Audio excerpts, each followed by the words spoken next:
All right, what is up, guys? We're back for another installment of the Ladies' Night series. Moff has assembled a lovely group of ladies for us tonight. You want to kick it off, Moff, with the intros? Yeah, absolutely. So, ladies, thank you for joining us tonight. Really quickly, we'll just go around the horn real quick and just your name, your age, where you're from, your relationship status, and then what made you want to come on, the show tonight. I'll just start with Gia, and we'll go around the horn. Gia McCall, old enough to drink, old enough to be accountable to my sins, and married. I'm married. Can we get Kelly, an about age you? or like a range of year of birth or something? I mean, I'm an 80s child.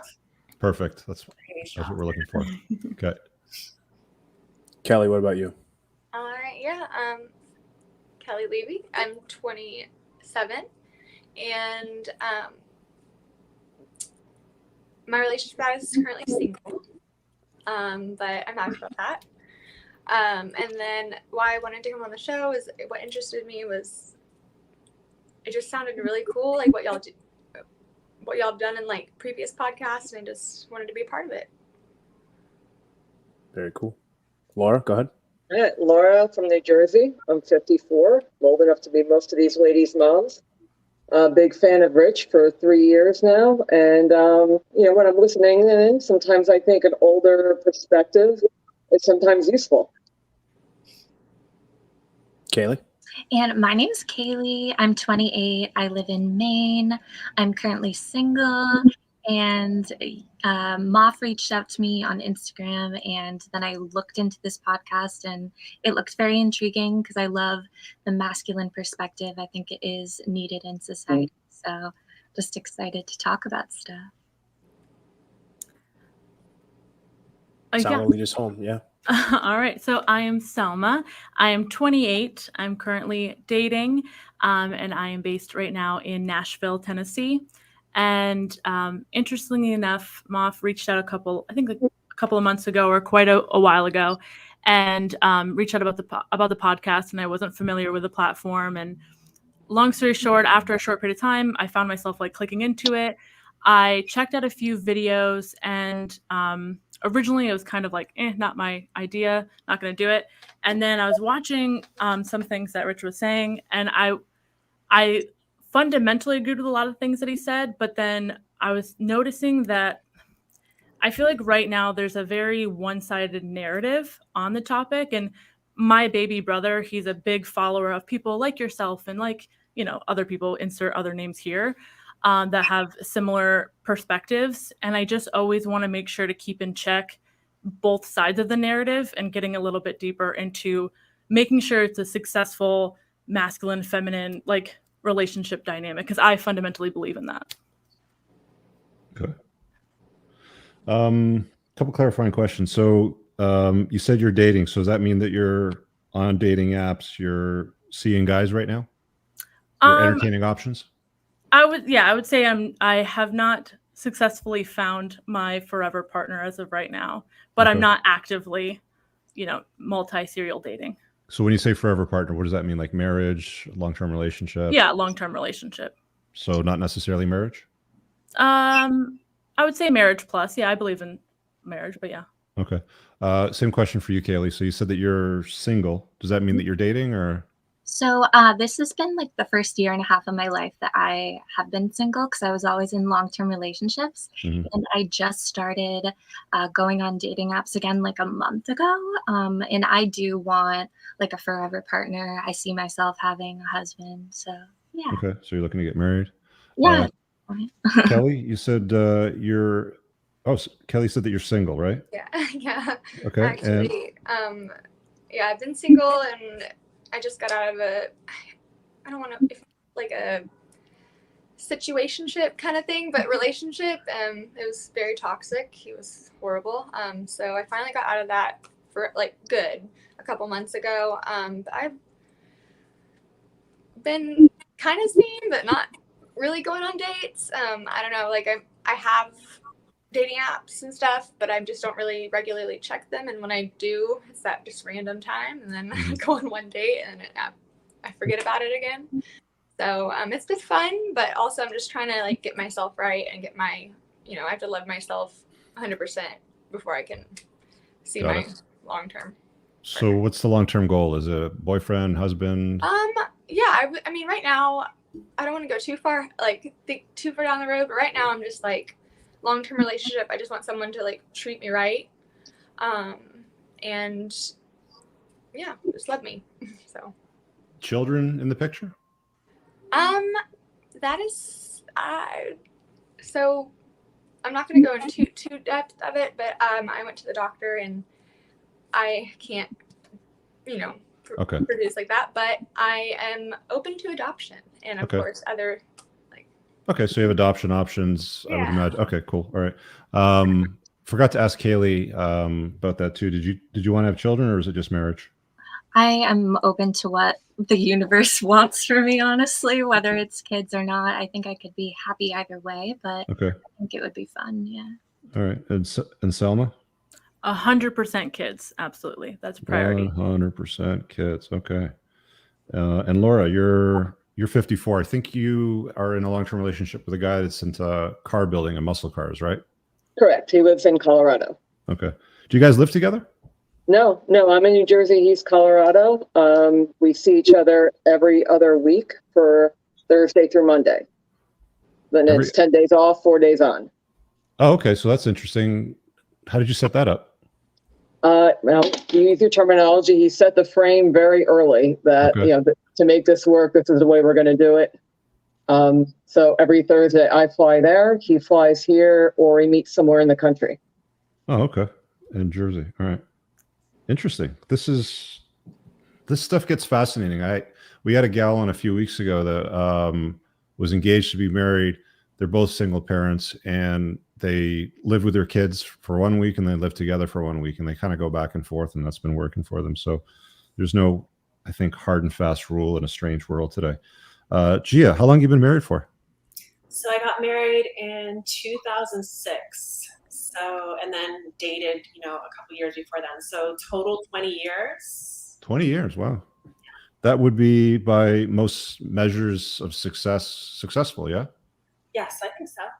Do you guys have any children together? So there was a child from a previous relationship, not mine, my husband's. Yes. Yeah. And the mother abandoned him when he was a year old and cheated on my husband and left the child. And so I came in, I adopted him, I raised him. Okay. Did you guys have any kids together? No, I did a lot of sacrifices to kind of, when I got him, he had a lot of psychological issues because of the abandonment. So I took him, the family felt that he had these disorders or whatever. And I questioned when they said that. So I said, you know what, before I let people put diagnosis on things, I'm going to actually see for myself. And it was more of an attention thing he was doing.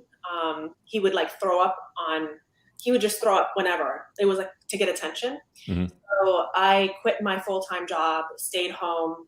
They said that he had ADHD, that he had, they want to put him on medication. I said no. Long story short, I got him to focus, got his grades up. And after that whole experience, I just decided that, I just wanted him to grow up to be a good man. And I don't have any children of my own. Okay. I want to ask about the situationship with Kelly. What is a situationship? Like, what does that look like? Why was it toxic? Yeah, he would just mentally abuse me and just like little at the beginning, just like little bits here and there, and so I wouldn't really notice them, or I would, I guess, ignore them, because I wanted it to work out, and so they started getting bigger and bigger and more noticeable, and it took me forever because by then I noticed that, and they got that big, I was like fully invested. And I get fully invested pretty quickly, like just with anyone. I care, I feel a certain way only about like 3 people or 4 people, like past relationships in my life, that like I've truly like just like had this feeling, I'm like, I love them so much, and no matter what they do to me.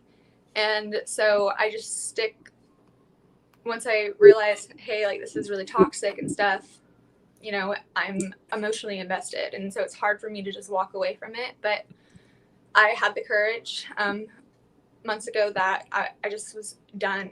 I was just like, I woke up one morning and I looked over at him and I started banging pots and pans in my kitchen because like I was trying to get him up because he was just passed out. And I'm like, I was just so done. But let me sort of ask all the ladies, you know, this question about a situationship or a toxic type of relationship. You know, I've talked to enough women now where they're just like, yeah, I got into this toxic relationship and it wasn't good, but I couldn't leave and I didn't know how to leave and I didn't see it until I sort of saw it. And it's like, there's, you know, there seems to be like a straw that broke the camel's back sort of thing that just wakes you up. I mean, anybody just chime in and let me know what that looks like if they have a story to share. That's what I know I just spoke, but I mean, that's what basically it was. But like for me, all my past relationships ended in like just toxic behavior from, honestly, I'll own up to it. Eventually I turned toxic too because I can't have it anymore. Or in a couple of them, I was just like, I was young. And so I was like, oh yeah, this is love when it was just toxicity. And then, you know, I'm getting stronger with each one, but at the same time, they just like, the men at first seem that they're great and I can marry them tomorrow, but then, you know, they start just picking at me, and then it is breaking the camel's back. I agree, but I have learned that, you know, to catch them quicker so that way it won't have to be that way. Kelly, do you have an example or two like that maybe you could share that, you know, sort of falls into that category of mental abuse or the toxicity? Maybe, you know, it's something that was little, that maybe, and maybe the other ladies can relate to that, or maybe like a specific example. I mean, so I lost my best friend of 16 years on August 1st of this year. And we weren't together, but we were kind of seeing each other, and this is, I don't know. And I called him. I was really needing him because like she was my best friend for 16 years. And I thought he'd be there, and he was so he only answered my phone calls at that time when he was like plastered. And I really needed him at night. It was like 11 o'clock, so it wasn't that late, but I just recently found out.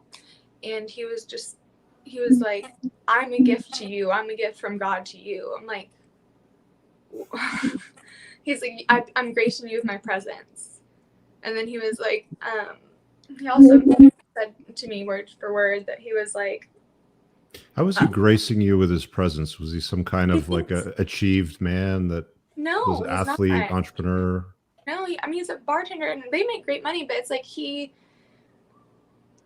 didn't keep those jobs very long. I don't know what the reasons were for that. I know sometimes he got fired because he's just arrogant like that, but he didn't start off like in our relationship. He didn't start off that way. And then was he like one of these ridiculously handsome model dudes? It's like I'm God's gift. He thought he was. Thought he was, and it's like, dude, like I don't know why you're acting this way. Like I'm giving you everything that a relationship should give, especially in this last one. I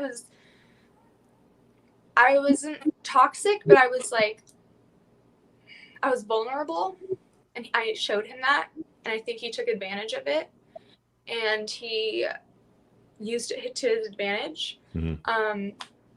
But yeah, he would say the most horrible things to me.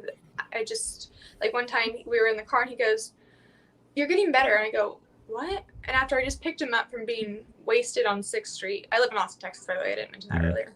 But he was like on 6th Street, wasted at 4 a.m. He called me. I was like, yeah, I'm in bed, but yeah, I'll come get you. Of course, I care about you and once you get home safe.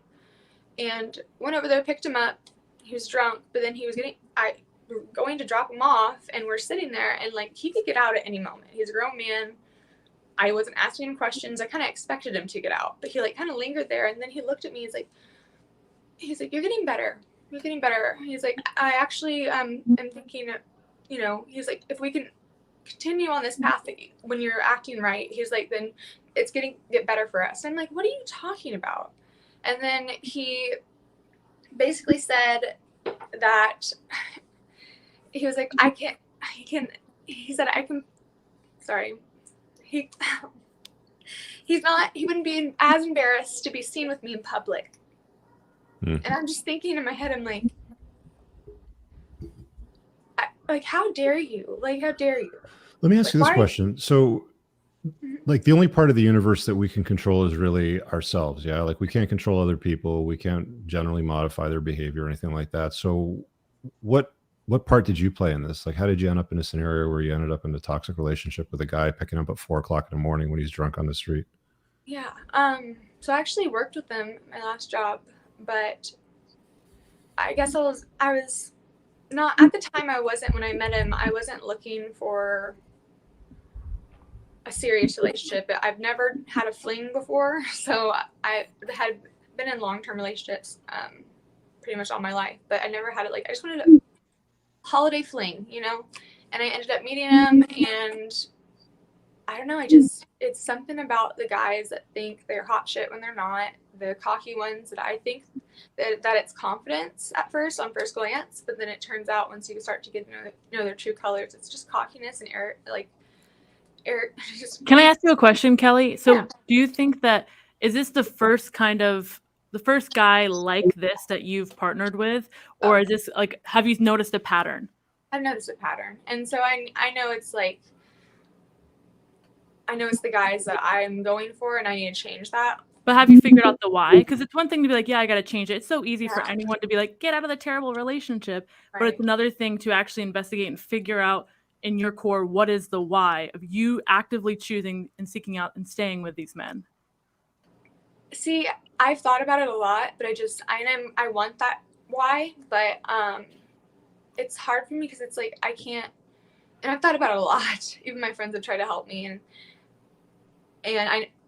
I'm just like, it doesn't make sense because I do have daddy issues. I lost my father in 2014, so I know people say that is like, whatever. I'm searching for someone like my father, but these men are nothing like my father, or something, you know, that correlates. But it could be also fulfilling what your father wasn't able to provide you during those really developmental years. Like, if you didn't have a man who gave you the affirmation validation, then it could be you seeking out men who they'll like kind of trail you along with that, with like him randomly in the car being like, oh, I would be proud if you came out in public. Those little moments, while yes, they sound outlandish and crazy, but you don't realize maybe subconsciously it's feeding you and feeding into the relationship and keeping you there longer. How old were you when you met this guy again? How long ago? So I met him in December, or it was around Halloween, so October. Yeah. Yeah. Okay, so it's recent. Yeah, because I mean, like, yeah, because one of the things you said was like you're not really clear on the kind of relationship you want, marriage, if you want to have kids. Like, you're kind of reconciling a lot of this from the shit that you went through still. Yeah. Yeah. Yeah. Got it. Okay. Yeah. No, I don't want to go too far down the rabbit hole with you on that this early on in the show. I just sort of wanted to ask a few clarifying questions and see where everybody was at, and you know, like how you got to sort of like where you're at, sort of thing. I wanted to propose this subject to the ladies in the show because I just did the Unplugged Alpha and I was talking about it on that show. On the Twitter scope of the world and, you know, the social media, people sort of go at each other. And there's a traditional conservative movement today that is usually run by guys kind of like the Daily Wire crew, where it's like the Ben Shapiro's of the world and Matt Walsh and Jeremy Borings. And they're very bought into the idea that you have to man up and do the right thing and get married. And most of you ladies, I think Gia said that she read my book at one point, but most of you ladies probably aren't totally familiar with all my content and what's in my book. But I have a chapter in the book that talks about why smart men don't marry today. And I'm not opposed to what is marriage, but it's the way that it's operated today and how guys sort of march into a contract and a social contract with usually not very good women, not with their eyes open, and expose themselves, their risk, their wealth, and access to their children in the future to a significant amount of risk. So I'm not for it. And I generally tell guys to typically avoid it. With that being said, some of the ladies on the panel have said that they're looking for children. They're looking to have a husband. They want to get married. How do you respond to that? you know, when there's an obvious and apparent risk that exists today for men. Like, for example, marriage for guys today is a very high risk, low reward proposition. One of the most popular searches that guys will look for when they've been in a marriage for a long period of time is, how do I get my wife to bang me? How do I get my wife to sleep with me? So a lot of guys live in a sexless marriage, right? Where they're not experiencing any intimacy or a low amount of intimacy. Selma, you just rolled your eyes. Can you explain that?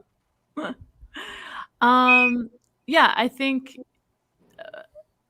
are there definitely instances, especially I feel like the circumstances that are often popularized are, my wife won't bang me and oh blah blah blah blah blah, and they're complaining about how their wife was pregnant and they're so fat and ugly or whatever. Like, you can be hyperbolic as you want, but and you often, those are the narratives that tend to explode on social media and the internet that other women are then exposed to and made to feel less than. Sure, but I would love to have a deeper understanding of those marriages and those complaints and how they are contributing to that marriage.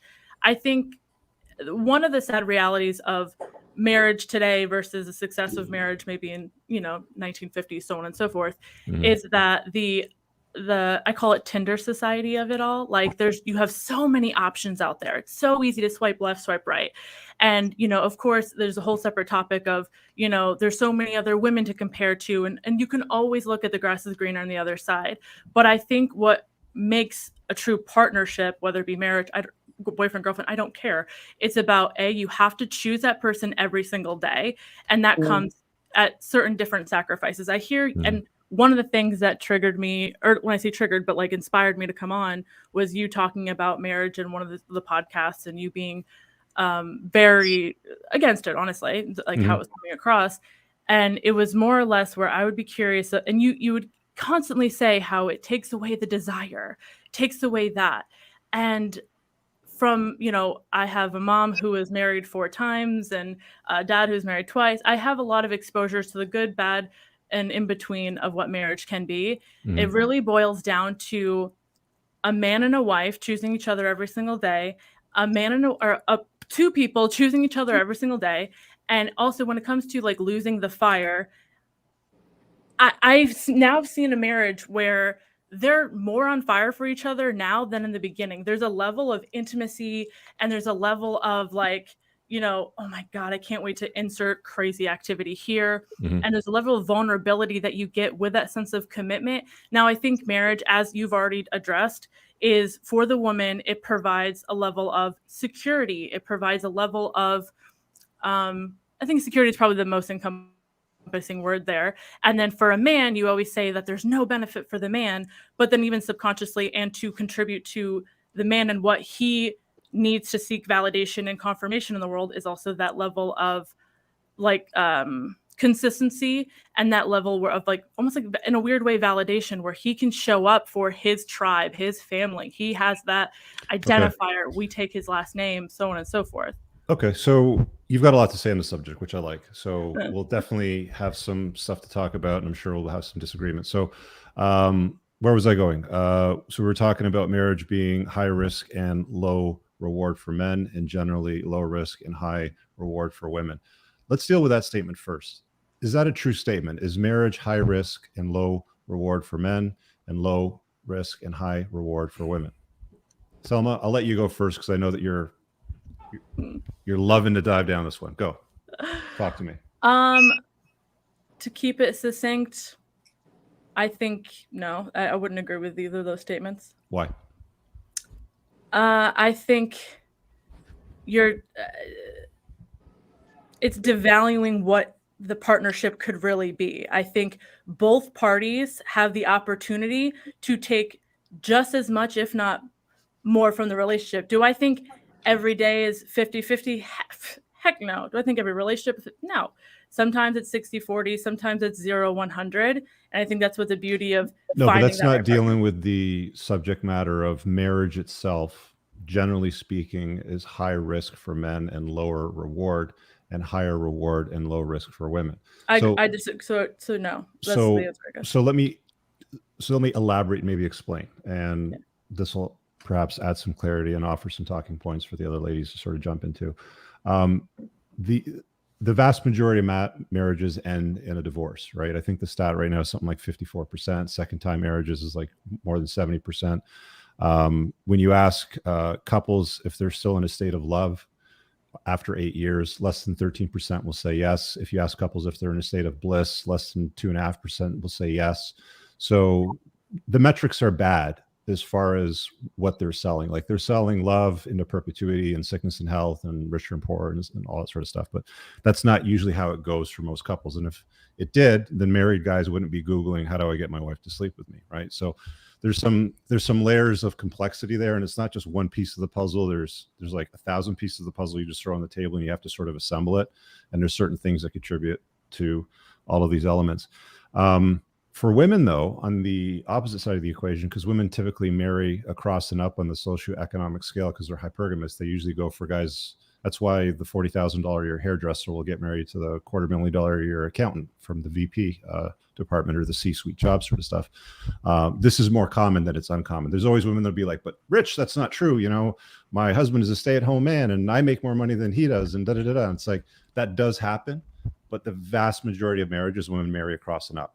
Right. So in circumstances like that, if the knot is untied, which it generally is, she's richly rewarded with alimony, child support.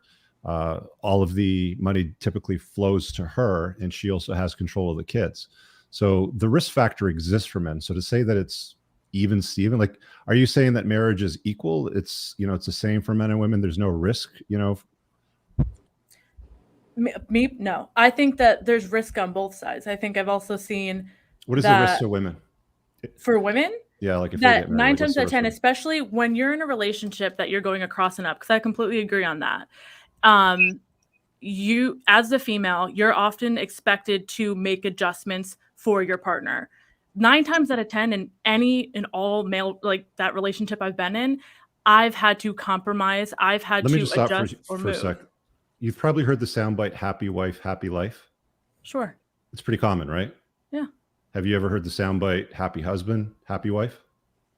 No. Do I think society doesn't put norms and generalizations on couples? Or well, I mean, the reason why I'm asking that is you're saying that women are making a lot of concessions and there's risk involved with that. No, not saying that they don't, but on a balance of probabilities, it's most men that are making concessions to women to adopt their lifestyle, their choices, their events, their like all of these things. What lifestyle are men having to adjust? Like what big decision other than putting socks in a hamper? I've heard you use that example twice. It.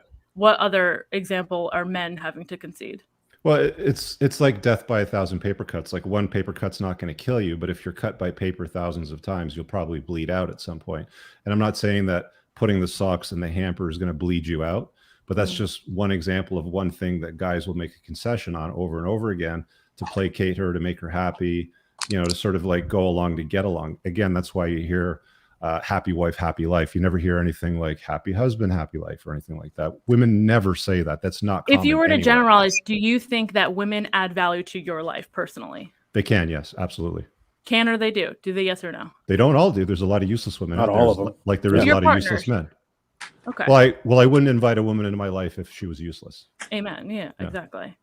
Okay. So because I think sometimes that gets lost in translation where if you put it on, oh, well, women aren't having to sacrifice everything. They're just grabbing at everything. And men are having to give up everything.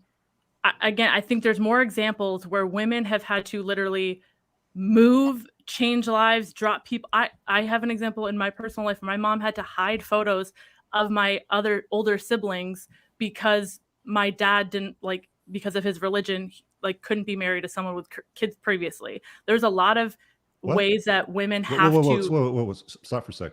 She had to hide photographs of her kids from the prior marriage because he couldn't be married to somebody with kids from a prior marriage. Why did they get married? Me. Just so that was a cross-religious marriage. So they, I guess. Did he think hiding these photographs would make these children invisible or disappear?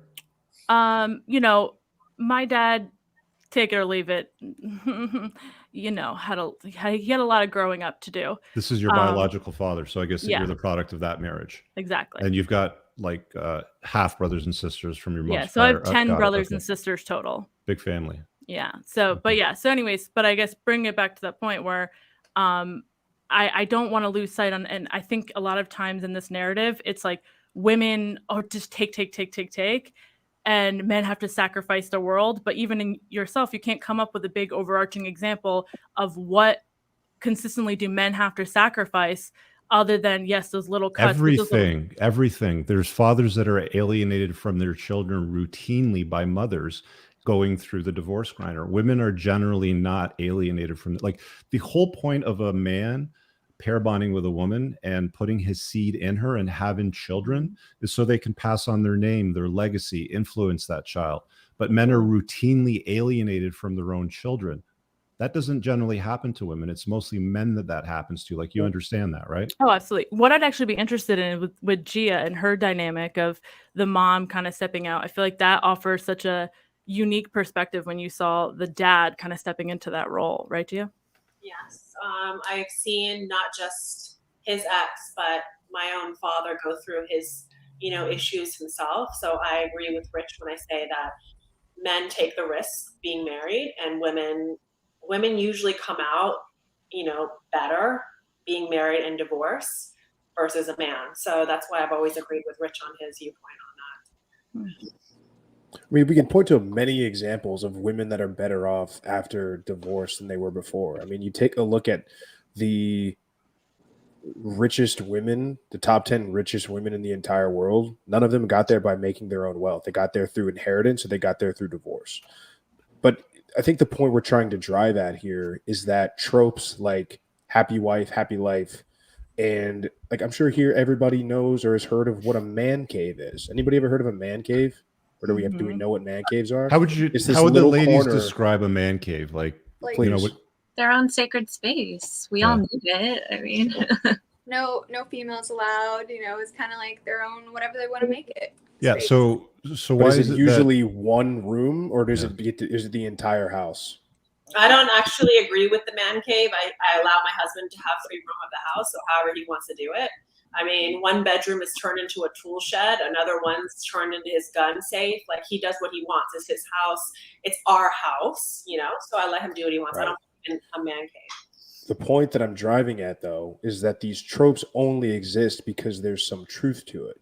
There wouldn't be such thing as a man cave, a little corner of the house or the garage where a man is allowed to put up his things and watch his TV shows and whatever sports memorabilia or whatever guys do these days in their man caves. That trope only exists because it exists in reality. There's no such thing as the lady cave.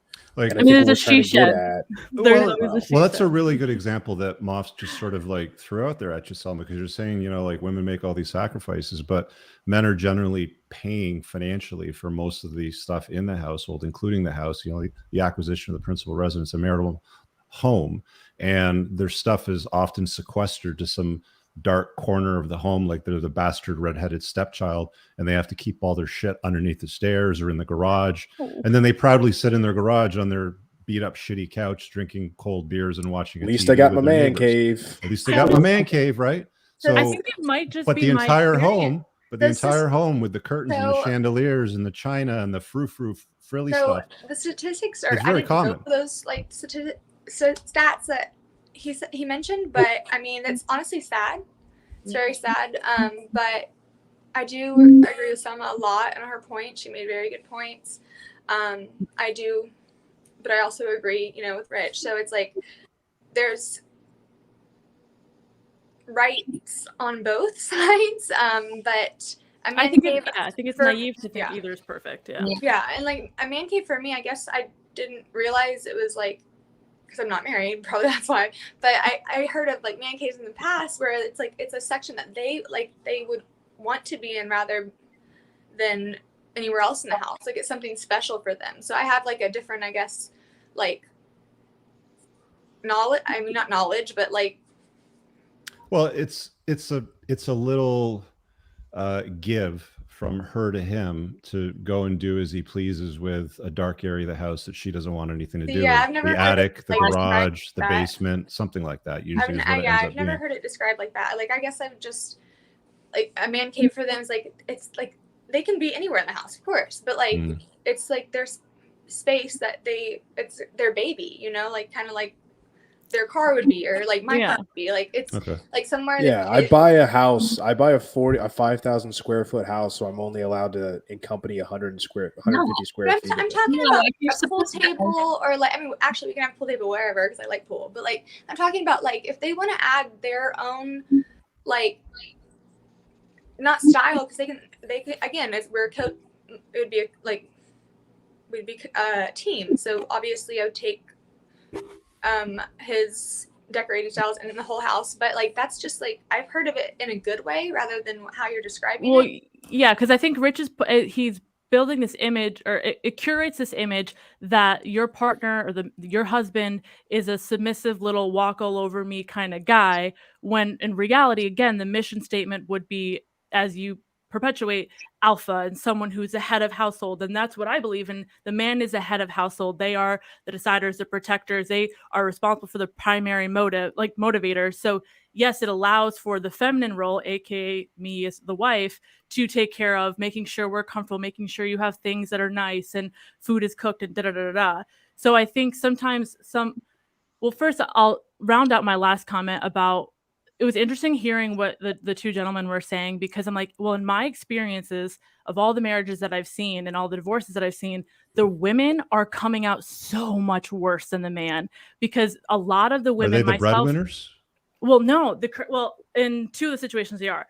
The crazy thing that I'm now realizing that is a breakdown of why I was disagreeing with you guys primarily is because I come from and there's reasons there, but that we tend to be like fixers. We were so broken down and da-da-da from our childhoods and XYZ that we then find men, we see the potential in men, we invest, we break our backs. And remember, your first question was about what was the snapping point, right? And a perfect example in my life, I was with this guy for about 4 years. It was so bad. Like, I'm talking physically, mentally, emotionally, had to be in a shelter at one point in my life, bad. And yet I continued to stay and I continued to be with it for millions of other reasons that we won't have to go into. But the moment of it breaking was me, like, I knew what he had the potential of being. And then he was like, no, no, no, no. And then when I finally was like, I'm done, I'm stepping out, it was in that moment. He's like, well, I'll go do insert thing I told him to do in that moment. And I was like, why now? Why now when I'm broken and I've given up and I finally, you know, the meme where it's How like old were you're you at the holding a time? rope. I was like 21, like Yeah, early women. 20s. Yeah, women like to do potential when they're younger, right? But Even women, now when as a they get 28-year-old, and even the well, people in my reference, they're 45 plus. yeah, that's the point that I'm getting at, is that when women get older, they don't have a lot of patience for potential. They want a guy to already have their shit sorted out, right? Like 40-year-old women don't have any patience for, oh, well, he's got the potential to create this wonderful business and all this sort of stuff. It's like, bro, like, why do you still live with your parents? Right? Like, I want to go back to Kaylee really quick after you finish that point, Rich, because she had something to say. Yeah, go ahead. To her though. Go ahead, man. It was just that, like, if you're in a relationship, regards to the man cave, if you were in a relationship where you felt you had to isolate to a space at all times, then there's clearly like more issues that you guys need to deal with in your relationship. Not that having like a space of your own isn't beautiful. Like, I love having my altar, my sacred space. Like, we all deserve that. But if you feel like you have to isolate somewhere in your relationship, then clearly there's deeper issues, you know? Selma, you said that the people that you know that went through divorce, the women typically ended off far worse than the guys were. You also said that they were mostly the breadwinners too, right? Well, one big example that I'm thinking in my head, it's very close to me. Yeah, they were also the breadwinners. Yeah. So family law punishes the breadwinners, right? And it's usually the men that are the breadwinners, mostly. Not always, but mostly. So there are, certain scenarios where women do get involved with men that are of a lower caliber, and they'll make concessions. And there's a whole bunch of reasons why they may or may not do that. Doesn't matter. Women are very forgiving. Yeah. So are men. But don't you think women are aren't we defined in one of your definitions as women is a gentler sex, right? So kinder, softer, gentler, more typically, I don't want to use the word female loving, nature is ruthless. It is though. Yeah. Like there's that component of female nature that just cannot be ignored once you see it. But I mean, back to the question.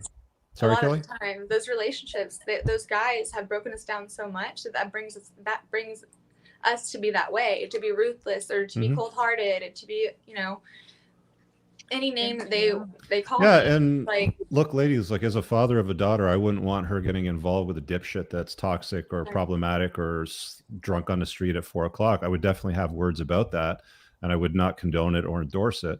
But women also do as they please, you know, these days. They don't always listen to their brothers and fathers. You know, I've often said, like, here's a question for the ladies is, do you think that it would be wise or even advisable for women today to only get involved with men that their fathers or older brothers condone or co-sign on? Like, is that fair that they leave that choice to their fathers? I wouldn't say only, but I'd be fine with it. You'd be okay with it? Yeah. Yep. I would. That's all I want because I lost my father. But you know, obviously, I look to my mom, and if she had any, and she knows, like, she hated all my exes before, and like, she will tell me, and I just, it's like a breaking point. So I just, you know, once my mom doesn't, and that she's my heart, like once she doesn't like them, then I know that something's wrong. But yeah. So. Is that counsel that you would take now, like in your late 20s, easily? Like, do you think you would take that counsel when you're 21, 22? No. Selma? At the time, because I was, you know, I was in a relationship that she already didn't approve of. And but you kept going anyway. Yeah, because he was very kind. I mean, he's very kind. This is the guy that was drunk on the street at 4 a.m.? No. Different That guy. was Okay. that was the fling, but this was when I was younger. And then the time before this little fling, I got out of a engagement. Okay. And that was terrible. I mean, terrible. But that scarred me for a while. It still scars me because it was ended in June 2022.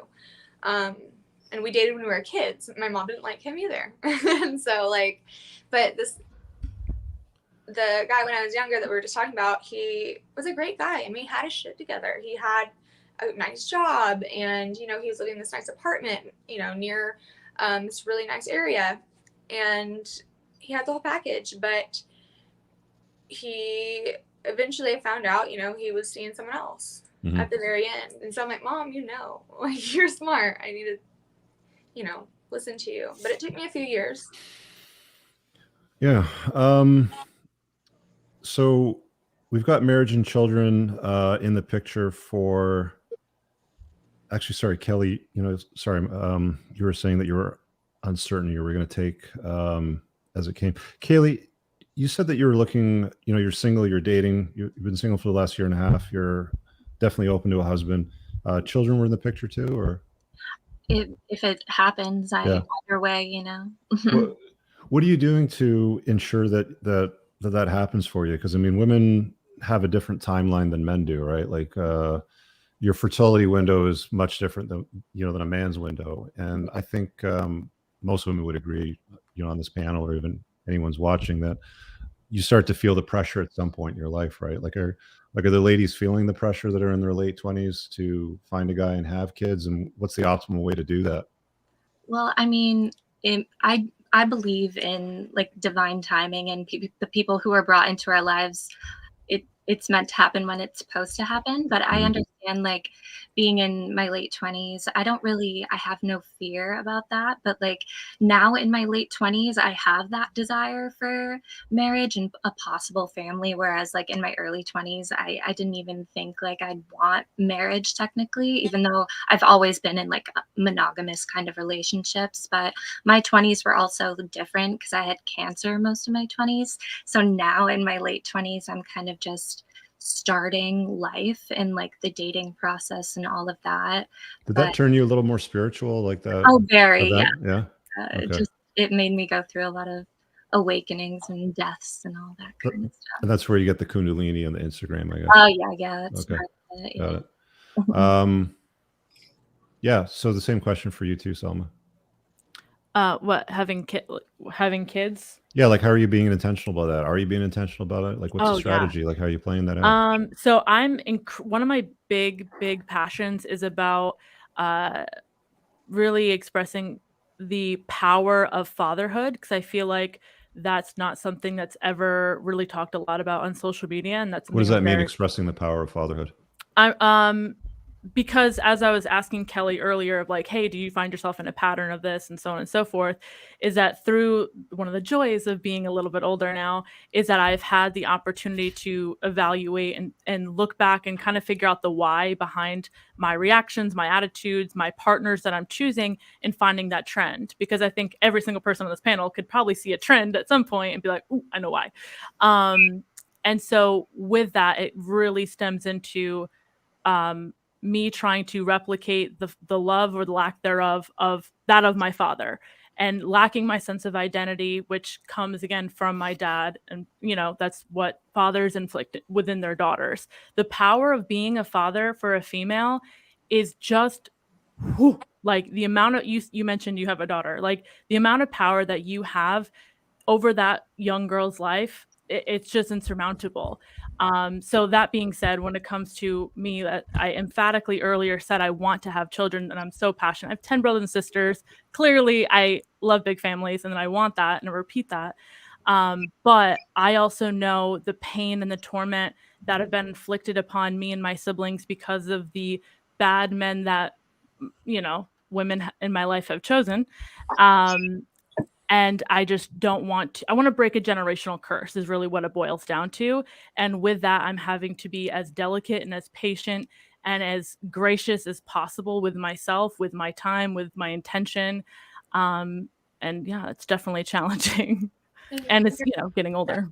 And Selma, you were totally right. It is a pattern, and like I have been asking myself why, and you said it perfectly. I mean, it's my dad was my best friend. He was my best friend. We did everything together. And he's actually, his urn's right over there. And like, we're always together. I can feel him all the time. But he showed me this type of love, and he sheltered, I wouldn't say sheltered like parenting wise, but just like sheltered me from the bad. And I lost him tragically at 18 right in front of me. And so like, I guess I'm searching for like love. Like I wouldn't be loved. I've never been loved like that since I lost him. And I know it's possible, but it's just like I'm going for these guys that I have this feeling for, and it's like I want them so badly because I can see their potential, but they want to treat me. I've seen them treat everyone else great, perfectly, and I know they're not in a relationship with them, but it's like I am with this last one, I treated him so great. Like I would go pick him up at 4 a.m. when I could be like, just walk home, you know? And like, not even just that, but like I would be there for him all the time if he needed me. And he just, I never get it back. And that's what I want to be loved like my dad loved me. Without you having to go into it because it's such an intimate topic, do you feel like you have any resentment or guilt towards when it comes to like the death of your dad? Yeah, definitely. Would you say more resentment or more guilt? More guilt, yeah, because it sounds like it was pretty sudden, right? Like you weren't expecting very it. Sudden. He had a heart attack at home. Yeah. I was 18, and my mom's. I'm the youngest, but my mom and older sister. I grew up, even though my parents were never separated. When I was 5, I was in like pre-K or whatever, but they decided to move me with my dad because we owned a restaurant on Lake Austin. And my mom, she was a teacher, and my sister was in school. So they're like, okay, we'll come up in like a year when the school year's over or whatever, however long the school year is. And so for many months, it was me and my dad living on a waterbed at my grandma's house. And so, and like from 5 to, I think I was 6. He shaped me. I'm a little mini him. In a lot of ways, I'm more like him than I am my mom. That pisses her off sometimes, but I would never take that back. That time I spent with him one-on-one. I mean, he was an amazing father. He loved me very much. He would have done anything for his girls. And so my mom and sister at the time, they couldn't handle it. So they were like, they couldn't even call 911. They were freaking out so bad. So I had to call 911, and I just remember him looking at me, and he took his last breath, but his look was like, I help me, and I couldn't help him. But I can't do that to myself especially after almost 10 years later, I can't do the what ifs. What if I Yeah. had done that? Because it would just eat me up inside. More than losing him has already, eaten me up. So I just Okay. have to like live on through him, and like I can feel him with me, and I see that sometimes, and like I catch myself talking to my mom or my friends, and like, whoa, this is my dad. If you had such a good relationship with your dad, how did you end up in such a bad relationship with a weirdo that's out getting smashed at 4 a.m. and acting like he's God's gift to Do you? you sort of have any thing? other like strong male role Hold on, models in your Selma. life? Hold on, Hold on. Selma. Hold on. This is my show, not yours. But thank you. Hold on. Stand by. We'll get to you. Kelly? So, yeah, because again, like he sheltered me from the bad in the world. So I after I lost him, I was thinking, obviously there's not all good in the world because I just lost him, but I really was like, and I hate to say this, but I don't think this of any women, but I was like the little kitten in the road, that someone wanted to stop for, the bad guy stopped, or like the girl walking on the side of the road and like the bad guy stopped for her, but wanting to help, and then they kidnap her, it's kind of like that. It's like I saw the bad in the world for real after I lost my protector. And because I was daddy's girl, I mean, he would do anything for his girls, and like I would never have to worry about car troubles. I was also young, but it's like I never had to worry about any of these things, and it's like he did that all for me. And so I got into these really bad relationships after I lost him because I trusted everyone because that's how he raised me. Mm-hmm. And it was out of the good of his heart. Like I would never, he just thought he'd always be there, and we did too. Because you never think about losing a parent at 18, at 40, at anytime. Like it's unless there's like a sickness or something like that. But this was so sudden and so unexpected that it rocked my world completely. Okay. But, Laura, you've been sitting there soaking this up like a sponge. It's great. What are you picking up on here? And I want to hear from Gia too on this as well, because you've both been pretty quiet. Like, what do you think about this notion? I wanted to start the conversation with the idea about marriage and how it's not the best idea for guys today, and it's a good idea for women. I mean, I would definitely tell my daughter to get married for sure. But for guys, it's not the best idea. There's a lot of risk exposure. We're hearing about some trauma with Kelly. Salma's talked a little bit about hers. Kaylee went through cancer, sort of stuff. Picking up on the three gals over here. What are you seeing, Laura? Well, when it comes as a 50+ yeah, year old. I'm a big fan of the Happy King, Happy Kingdom. Happy King, Happy Kingdom. Yeah, I like that. I've never heard that before. Yeah. I'm a big fan of that motto. As far as marriage, I've never been married. I don't have kids. I have been engaged once. I never wanted kids ever, not for one iota of my entire life, and I'm positive that's why I never got married. So when you talk about all the pitfalls of marriage today, Mm-hmm. I have seen it on both sides where the women don't make out well and the men have been completely financially destroyed. I do believe, though, if you are both on the same page of having kids, I think if you are going to make a commitment to that degree, I do think you should at least be married or seriously consider it. Mm. But again, that's coming from a girl who's never been married, no kids. So who am I? Gia, what's your angle on this that you've seen?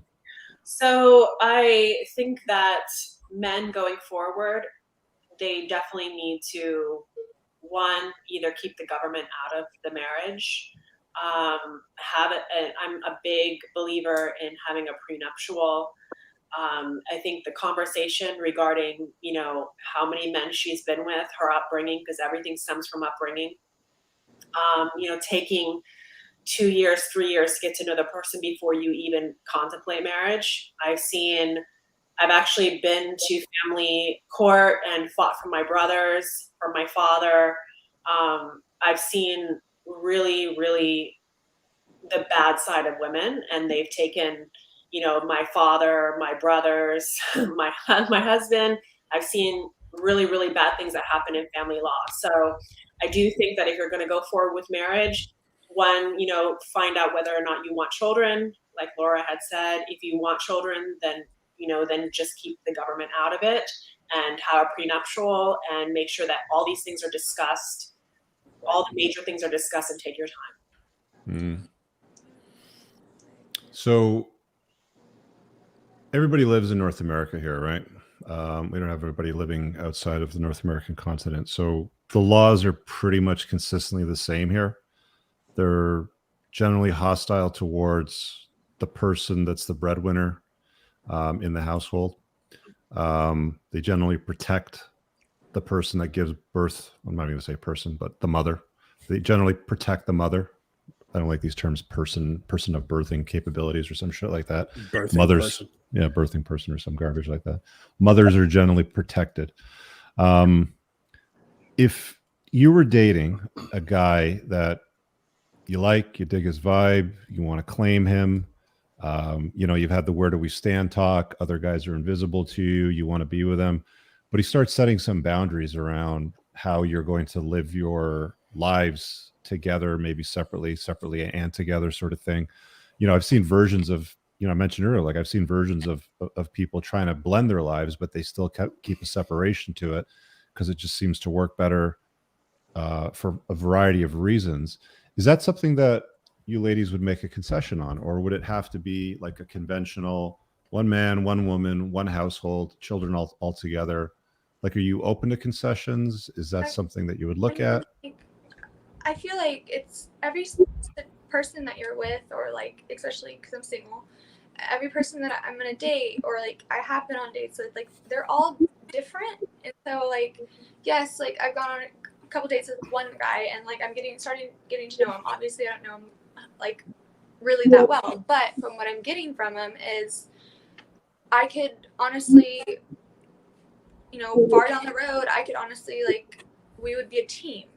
Like it would be whatever we both want, and I would love to hear what he has to say, and then I feel like he would do the same. Okay, so let me rephrase that a little bit differently, sort of like deal with the subject matter of like the team, right?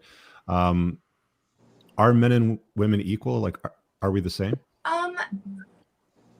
when it comes to long-term relationships, marriages? But when you get into the details, yes, we are equal. Okay. If you want to say it just flat out like that, but at the same time, there are things men do better in stats, or there are things that women do better or can do better, and so it's just like everyone has their weaknesses, everyone has their strengths, and I feel when you say team though, like teams have different players. You've got, like in football, you got quarterbacks, you got the kicker, you got the coach, you got the assistant coach. Like, everybody has a role. So if you could be a little bit more definitive in the role of the team members, like for him and for her, like what are the roles? Again, I feel like it's different with each relationship, but for like me, what I've gone through is, we're more like host, or like, I don't even know how to say that, but like,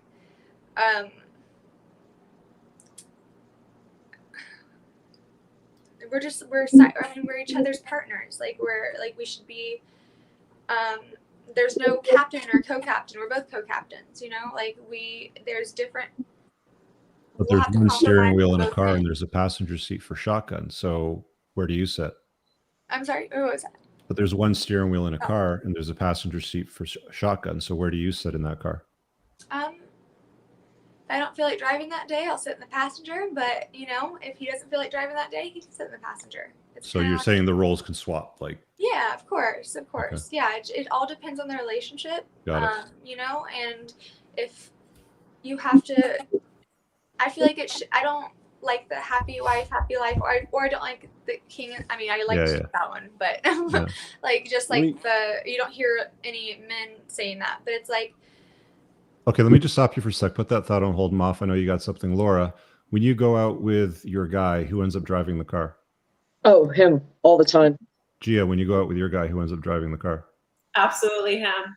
Will not let me drive. Selma, if you get married, who ends up driving the car? Oh, him. Kaylee? Him, passenger princess all the way. Passenger princess. Moff, go ahead. No, I mean, I saw Gia nodding and I wanted to get to her, but I had a question for Kelly. It's, this is often something I try to float to somebody that says it's 50-50 or there's equal decision-making power sort of in a relationship. But let's say the two of you are at complete odds with one another and you're not going to change your position. He's not going to change his position, and they're the complete opposite. How does a decision get made in that scenario? So I've actually, my engagement that was broken off, we got in many fights towards the end, and where we didn't come to a conclusion, and it was embarrassing. Sometimes it'd be at restaurants or something like that, or it'd be just like hurtful. And so I found out after, rehashing that whole relationship in my brain as I was trying to get over it, as I am still trying to get over it, he walked away, or I would walk away. I can't say that I was perfect. Or I'd walk away. We wouldn't communicate. Even if there was no decision that was made, we wouldn't communicate. But I feel like communication is key. I know that's so cliche and stupid to say, but communication really makes or breaks everything. It's right. But let's say you're communicating. It seems like the answer in this scenario is that the relationship self-destructs. Mm-hmm. Right. You've got two people that are making their positions known. You sit down, you give your argument for the decision that you think should be made. He gives his argument, well thought out and cogent for the decision he thinks should be made. And there you two are on complete opposite sides of the coin. So you're saying a decision doesn't get made and that the only answer is that the relationship blows up. I mean, how does a decision get made? How do you choose to move forward? How does that path manifest itself? Where I've just kind of given in. And I just am okay. But then I eventually, the relationship ends. My engagement, there was a lot of times, because I loved him so much. We dated when we were kids. We met 10 years later. We thought it was fate. And he was the love of my life. And it was very toxic and ugly towards the end. I recorded a lot of our videos of him just screaming at me. So a lot of times I just sat there and I just took it, and it was wrong of me. I'm definitely, a lot tougher, but from that, but it was just a lot of times I just had to compromise. And I'm not saying that that only happens with women. I mean, men do that too. So I agree. I mean, I feel like it's not, okay, we're equal, yes, but it can fluctuate on certain things. Either you can do better, or your opinions on. So should a marriage be led by somebody? No, it shouldn't. What do you think? I mean, at times, yes. Kaylee? At times, yes, but not in the whole situation all the time. I mean, I love being the passenger princess. Don't get me wrong, but if sometimes I like to drive, I like to be in control. So it's no, but I'm asking, generally speaking, in a marriage, should there be a leader? Should somebody lead that relationship? I feel I'm asking.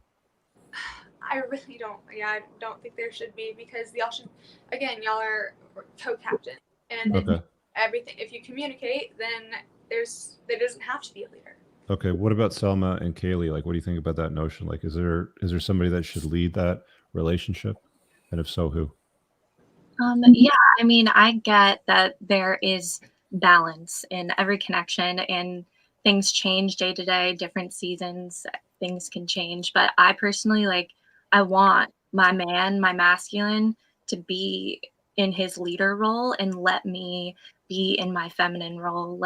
That doesn't mean that I don't take control and have a stance and share my communication and thoughts and needs and everything like that. But I think it's more natural for a guy to just be that leader and let me, and I'm still leading in my feminine, but it's just in a different way, if that makes sense. And just let him be that more dominant role. I think there's always a dominant and submissive energetics going on.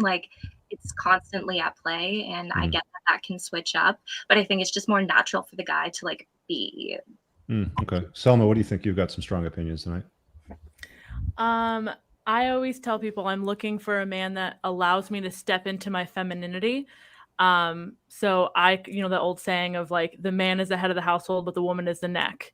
That's kind of I think a perfect example of kind of what other, especially younger generational women, they tend to think that, oh, in a marriage, if a man is the head of the household, it takes all of your power, but that's not what a successful dynamic is. So I would say I believe in men being the head of the household and making the primary mover decisions, and the woman is responsible for the secondary mover decisions. So he's got a degree of authority in the household and responsibility Absolutely. to it then. Yeah, and I think there's also you were mentioning earlier, I thought it was interesting, about if a man said something and you were disagreeing, who would basically win that argument kind of sense. And I think it's interesting to hear that because I have cultural differences as well. Like my father is Pakistani, and most of the men that I partner with are all Muslim. And in those cultures and in that type of society, it's very much patriarchal and very much like they make the decision. That is the way that it is, even via the government, every aspect of life. So then to see, like, even you asked if we're all in North America, so to see how that conversation is so different is interesting. And off that, if it's okay for me to pose a question, because I'm really curious, Yeah, like with Laura being that, she's successful, happy, and fulfilled at the age that she's at, but she knew from the get she didn't want kids, she didn't want marriage.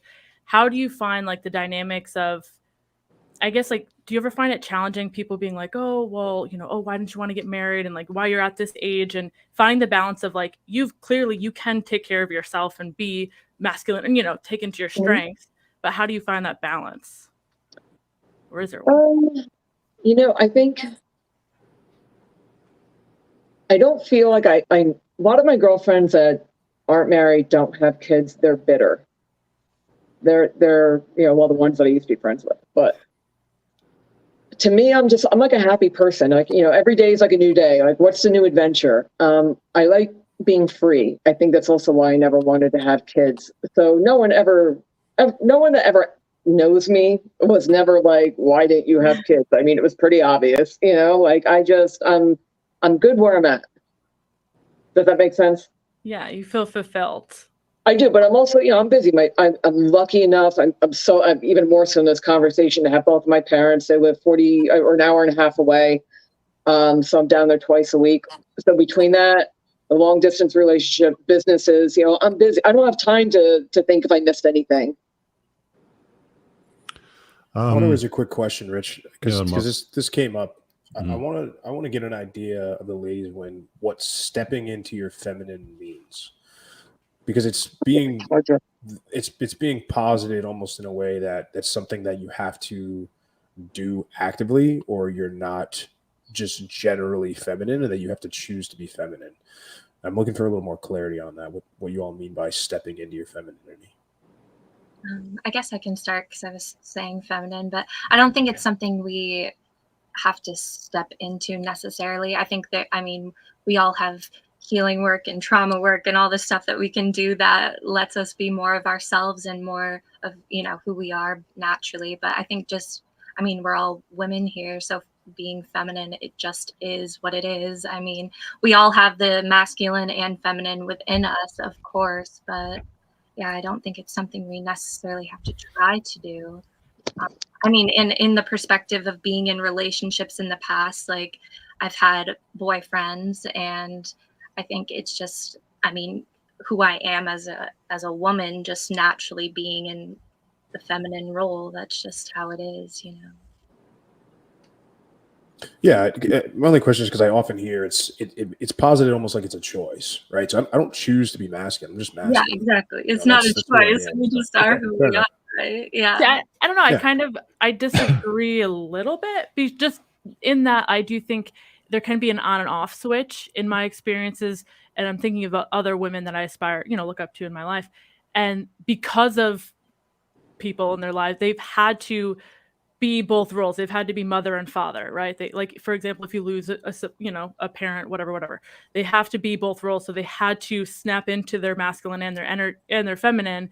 And then the perfect example is when I can literally feel it when I'm around someone who allows me that space to what I call step into my femininity. Sometimes it is like natural, like I'm naturally wanting to take care of them. I'm naturally wanting to nurture and kind of nest in those little attributes. It is a little bit natural, but then there is also a level of I have to click where I'm like, oh, I can trust this man. He is the head. He is someone it's really, to be able to have a woman fully be submissive. And I think it's the most beautiful thing in the flippin' world. If you deserve that, if a man deserves that, because that means that woman trusts you so innately in her soul. Mm-hmm. And then, yes, then it becomes an active choice of, yes, I'm choosing to, no matter what he tells me to walk forward, I can have my blinders on, I'm walking forward because I trust him. I don't like the dominant or submissive thing, because it's like, you can be dominant and I can be submissive in the bedroom, but when it comes to everything else, like, that's when it's like, okay, we are a co-team. Like, this is our relationship, not just mine, not just his relationship. It's our relationship. So we have to, we really want to make this work. I have to see it on both ends. It's never. I just don't. But relationships that are dominated by women don't work out. Yeah, I'm not saying I dominate. Again, like, I don't like using those terms outside the bedroom, but I'm saying, like, in a marriage or in a relationship, there should, outside the bedroom, there shouldn't be any, like, use of the word of dominant or, submissive. Like, I want to do this because I love you. That's not being submissive. That's just showing your love for them, and they should do the same. Kelly, how do you feel when somebody says that women are beauty objects? It hurts, but, we are beautiful. Every woman is. Why does it hurt? I'm definitely a feminist. But I'm not like one of those, ones that want to dominate and use the term dominate outside the bedroom. Yeah. But I'm definitely, I believe, women have gotten a bad rap for a long time. And the statistics that you gave me earlier were sad. I didn't know them. About the marriage lasting. But, okay. Very eye-opening and very, obviously I think two people that want to make that commitment should really discuss it and talk about it before they jump into it, because again, all these. Let me just take you back to the women are beauty objects and that it hurts. Like, why does that hurt you? It hurts because people think it's a compliment. I've had some guys, kind of throw it at me or whatever, and I'm like, that's not a compliment. You're basically like, it's. Yeah, okay, thank you for calling me beautiful or whatever, but it's like, you could have said that in a different way.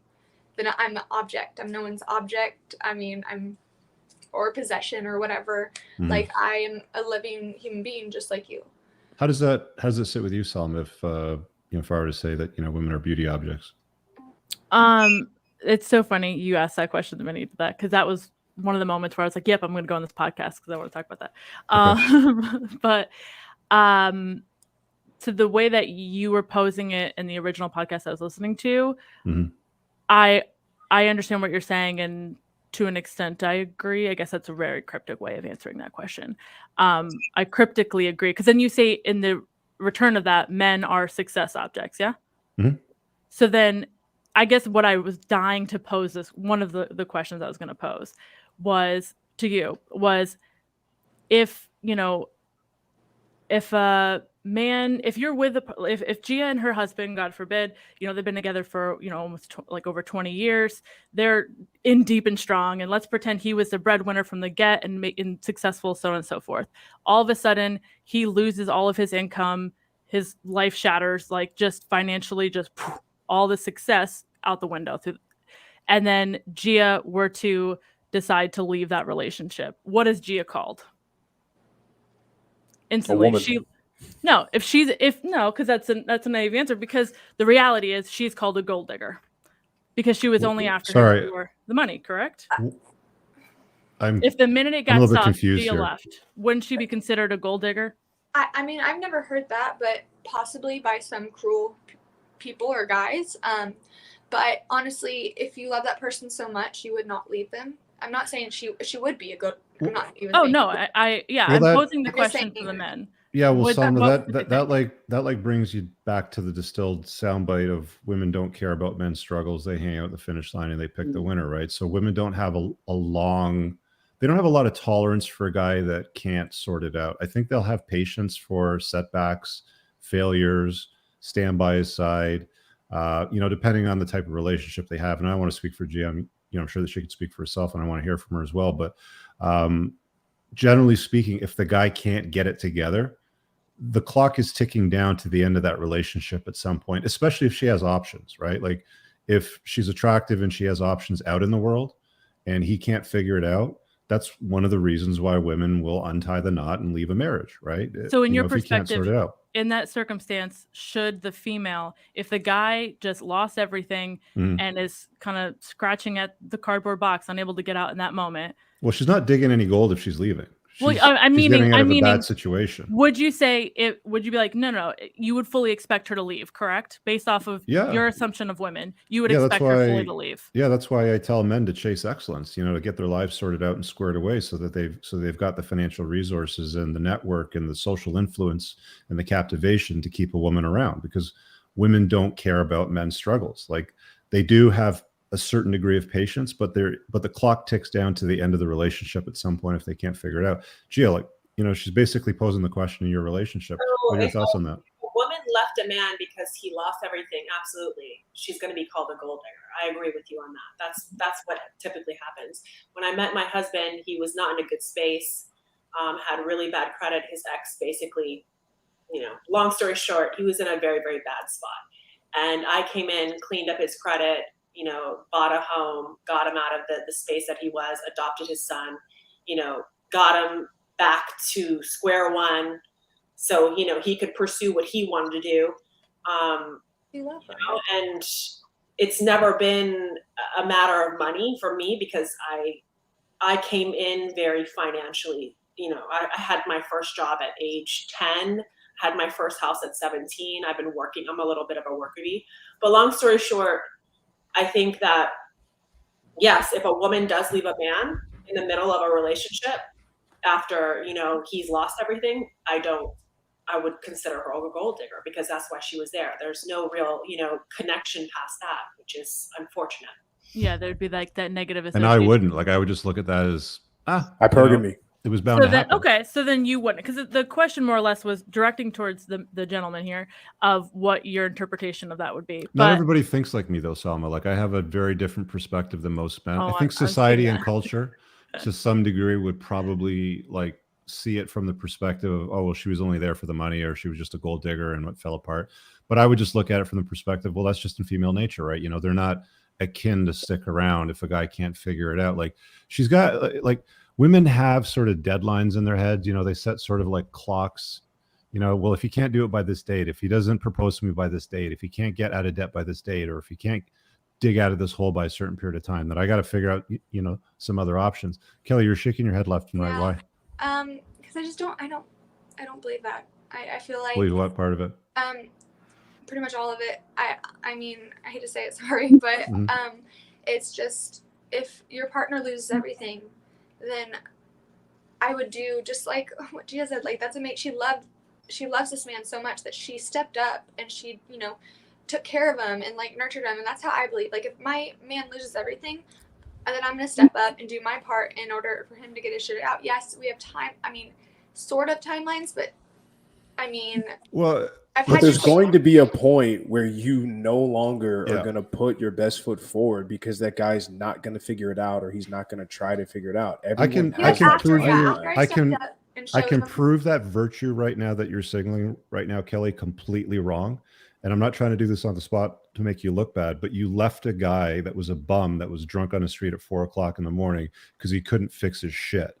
Right. So say that, I'll just stay with him till the bitter end because of love, that feeling it's nice to state, and it's what we've been basically hammered into our psyche and our ego for years and years to say and do. But the reality of behavior is different from what we state. And I think that one of the things that I've been known for stating over and over again to guys is watch the behaviors. And it's not just women, it's watch the behaviors of people in general and what they do and how they respond to certain scenarios. Don't believe what they say. Go ahead. I've never mentioned that I left him because he couldn't get his shit together. That was not the reason I left him. Why'd you leave him? Yeah, I did not say that ever. Okay, so why'd you leave him then? I left him because, I just couldn't take it anymore. That's not leave because he couldn't get his shit together because his shit's still not together. It wasn't when I first met him, But I stuck around and like, yeah, I mean, there's no timeline on it. I just had enough. I hit my breaking point. I thought to myself, if But my dad you're was literally a saying that's what I what just we're said. saying. Everyone reaches their breaking point. You found yours. That's all we're saying. and I just wanted to correct that. I never said it was because he couldn't get his shit together. That's No, not that's why. what I'm saying. But I'm just just in making the general, observation, holding everybody's up a got a mirror timeline. and just reflecting back what I saw. Right. I That's think not what you everyone in said, the that's world what I'm could say saying. there's a point of diminishing returns, of course, but I think Gia is literally the most beautiful example of a contradiction to what that soundbite is that you say, Rich, where it's a girl's always just waiting at the finish line. Gia Right. and her example is literally the exact contradiction of But that. I think that even Gia would admit that Sorry, Gia, for talking that about there you. would be a timeline for her to like, you know, if it took her 2 or 3 years to fix all of that, if that ended up taking 6, 7, 8, 9 years, there would have come a point in her mind, I would imagine, and I want her to speak for herself, obviously, but where she would have gotten to, fuck this, I'm out. Right, Gia? Or am I wrong? You know? Yes, absolutely. You're right. You can't make changes, real impact in our society if we are paying attention to the exceptions. We have to start paying attention to what's really going on as a whole, you know, and I'm an exception. So you can't look at what what I do when it's too few. Like, we have to see the majority of women right now are not subservient. You know, they think that they are tens when they're not. They think they're owed the world when they're not. And, you know, men, you know, a guy can be a wonderful man just because he doesn't have a six figure, you know, but all these women think that they deserve six figures. What is that? 1% of the entire population? You know, it's just, it's what, as a you know, Rich, the masses right now, that's why marriage is dying, because women are not subservient. And I think that's really what femininity is, isn't it? Yeah, I think there's a lot of contributing factors, you know, beyond just, you know, subservience and, you know, subservience sounds so wrong and hurtful to a lot of people, especially women that are like, they're on that steady diet and drunk on the Kool-Aid of egalitarianism, and we're equal and we're a team and all that sort of stuff, which is why I was sort of challenging Kelly on that notion a little bit, because I mean, you know, I said earlier, like, how do you respond to the notion that women are beauty objects? And you're like, well, it kind of hurts, but here I am, you know, sitting before you, and you're all dressed up. You've put some thought into your outfit. You've got your makeup and your earrings and your eyelash extensions. Like you've set yourself up right. Like you've put effort into beauty tonight. That's on me. That's on me. I love getting ready. I'm going somewhere after this, so Yeah. that's part of the reason.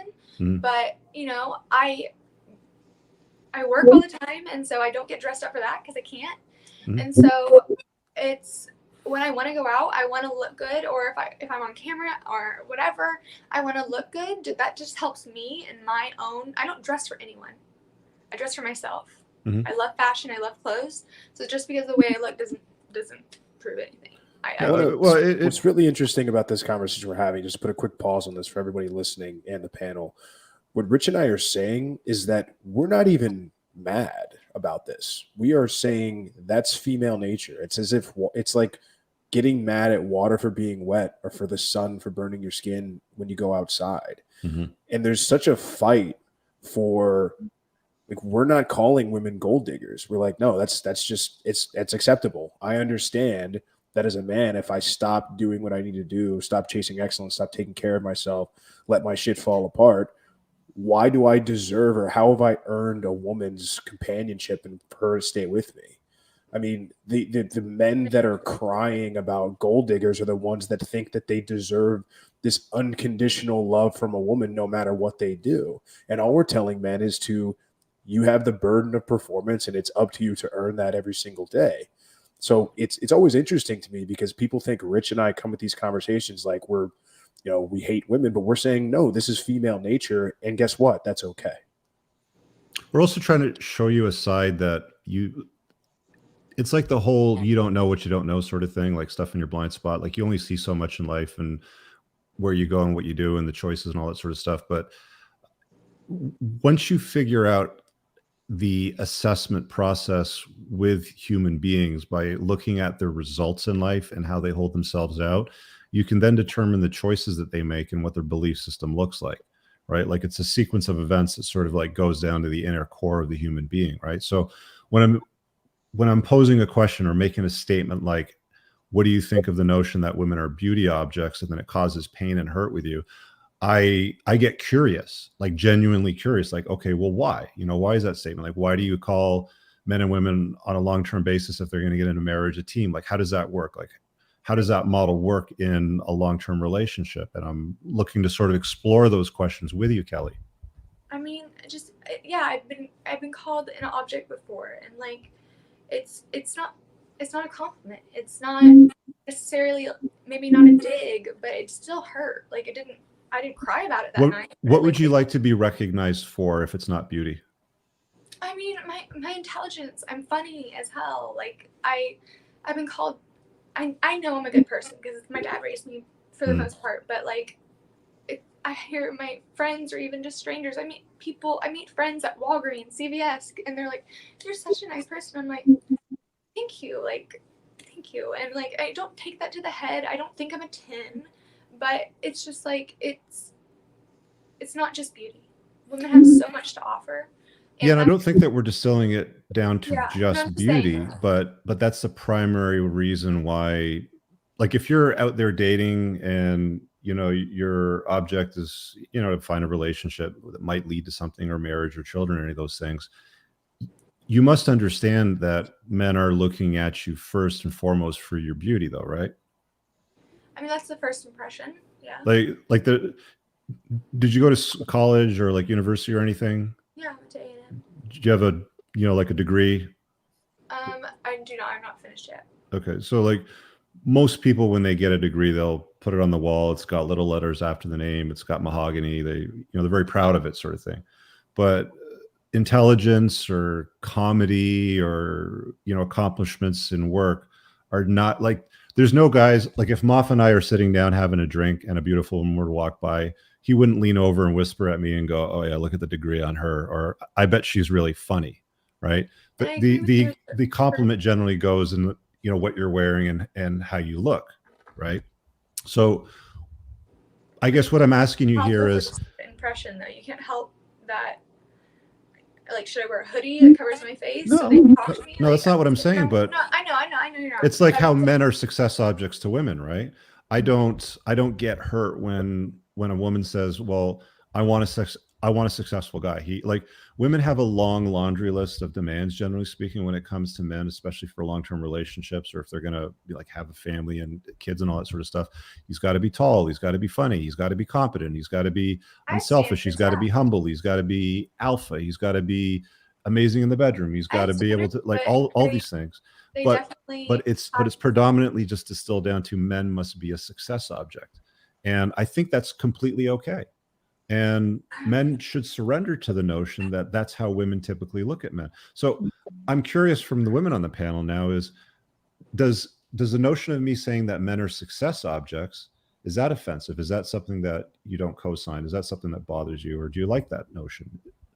No, I mean, I don't think the beauty object thing is bad either, or the success object, because it just is what it is. Like, we are women, we are beautiful. So like, why not use it? Like, this is how it is in society. This is how we're viewed. Like, use it as a power, use it to empower yourself. And it doesn't mean that you're an object. It just means, okay, this is the role that we've been given as humans, as women. Yeah, you can substitute object for role, or so like, it's interchangeable. Let's just, but use it. Like, we can. The key word is beauty versus success, basically, is what I'm saying. Yeah, but we can use our beauty to gain success in whatever way we want, and like be our best selves and be our healthiest selves. And men can use their role of being successful to get wherever they want to be in life. So I think that's just how it is to be a man and a woman. We're just different in that way. Like, I mean, the same question you, Selma, but I find it interesting that when women are offered an opportunity to be on the cover of a magazine, you know, for example, or to showcase something, the first thing that they do is they don't write like stand-up comedy lines. They put on something nice that exposes skin, and they sell stuff, right? Like, because they're beauty objects. Like, Gia, like, you've got a large following, and you basically built that large following off modeling and fitness modeling and all that sort of stuff, right?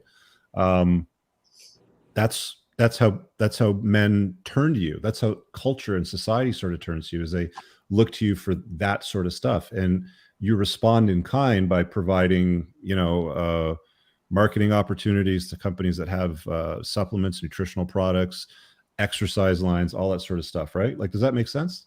So Yeah. I think that if people start seeing it as men, the reason why they do notice beauty and they see a beautiful woman is because that is who is going to have their kids. Like, they're thinking biologically, you know, instinctively. They're seeing you as, okay, what type of child would I have, right? So if he sees you as a beauty object, that's not a negative thing. You have to kind of like change your perspective on his view. And then him being a success, you know, we want as women somebody, if you look, you know, hundreds of years ago, a man who was status, he was a warrior, right? He could protect you, he could look over you. So I think it's just perspective. It's how we need to start looking at things, you know? Selma? You disagreed with them, but then now you just backed it up with you agree with both sides. I'm sorry, what? So like when they asked initially, it's like you agree with, you know, the statements of women and men, and you disagreed with them, and then you basically just agreed with them just now. So yes, I'm agreeing with them. I'm saying that you shouldn't see, if somebody sees you as a beauty object, you have to understand the male perspective. It's not a negative thing. No, I understand. Yeah. Selma, what's your take on that notion with men being success objects and women being beauty objects? How does that sit? Yeah, I completely agree with exactly what Gio was saying, in that there's a biological inclination towards looking at women. That's why if you look back at like statues and things like that, women had the big curvier hips because they're more mother-bearing hips and things of that nature. Those are the things that are idealized for men, and it's literally just a biological reaction 9 times out of 10. And I don't take it as an insult, and I think it's a big challenge for females, especially, that, you know, and something that I've had to work on is understanding that being viewed as a beauty object, and I think the issue that maybe Kelly and other people, and maybe instinctually I even had with you originally and with some of your perspectives, was that it often minimizes the capabilities and the attributes of women, in that if you summarize it in such a quick soundbite, you're minimizing all the attributes and contributions of a female partner in your life to one internally locused thing. So there's internal locus and external locus of what the focus is. And then we can go, and I remember I'm pivoting, never mind, going back. So like, even when you were talking about, you know, the contributions to you in your relationship, if you're just saying, I only care about the beauty aspect, the external. So then if you're procreating with somebody, you have a kid with somebody, if you have a kid with somebody and you only care about the beauty, she is the most like chef's kiss beautiful woman in the world, but then you don't expect anything else from her. You don't expect her character, her integrity, her into your child as well, or is she purely serving the role of the visual? You're asking that as a question? Misrepresentation of what that means. Go ahead, Rich. But I mean, yeah, to be clear, so you're asking that as a question? Yeah. Well, first and foremost, I think beauty cues are what men are evolutionary predisposed to like, right? Like there's symmetry, there's hip to waist ratio, there's breast size and fullness, lip fullness. Like these are all attraction cues that we, as a function of evolution, would be drawn to. The notion of, is she funny? Is she, is she virtuous? Is she a good person? Does she have a good family? These are all things that are like more recent, right? We would, and still to this day, I mean, men and women make these mate choices based on fundamental hardwiring in our DNA. To say that hypergamy is evil, as an example, some guys get really pissed off and they're like, well, women aren't choosing me. They're choosing the tall, broad shoulder, rich, successful guy with the Lambo over there with a nice, watch on his wrist. That sucks. Hypergamy blows. I can't beat this. And they, boom, they get all upset. That's just a feature of women's mate selection. If they didn't choose a guy that's competent, that can make it rain, that has resources, that has influence, that is a leader, then it could spell death for her and her children. Not today so much, but 10, 20,000 years ago, the potential existed. But we haven't changed that much. we're still just monkeys. You know, we just figured out how to make roads and create StreamYard links and podcasts and all this sort of stuff with microphones. Like, we're still essentially primates. So there's certain things that I encourage people when I have these conversations to, like, well, that hurts, or that feels wrong, or why is it that way? And it's like, I want to challenge those notions with these podcasts and having these conversations, because I think it leads to interesting conversations, enlightenment, discussion, and all of those things. So back to your point of, like, selecting women. Yeah, first and foremost, I'm looking at her beauty 100%. Then as time goes on, and you spend more time with her, like, you look at other qualities and traits. Like, does she have culinary skills? Does this woman know how to cook? Right? Because if I'm going to have children with her, is she going to be able to feed them? Is she going to be able to feed me while I'm out, hunting and gathering or whatever sort of thing? Like, this is how we're predisposed to sort of think. So do those things matter? Sure, they matter, but they don't matter as much of the optics of beauty and attraction from the get-go, because at the end of the day, there's people that are like, oh, well, I'm sure she's got a really nice personality, or like, you can learn to love her, sort of thing like that. But you can't bang a nice personality, right?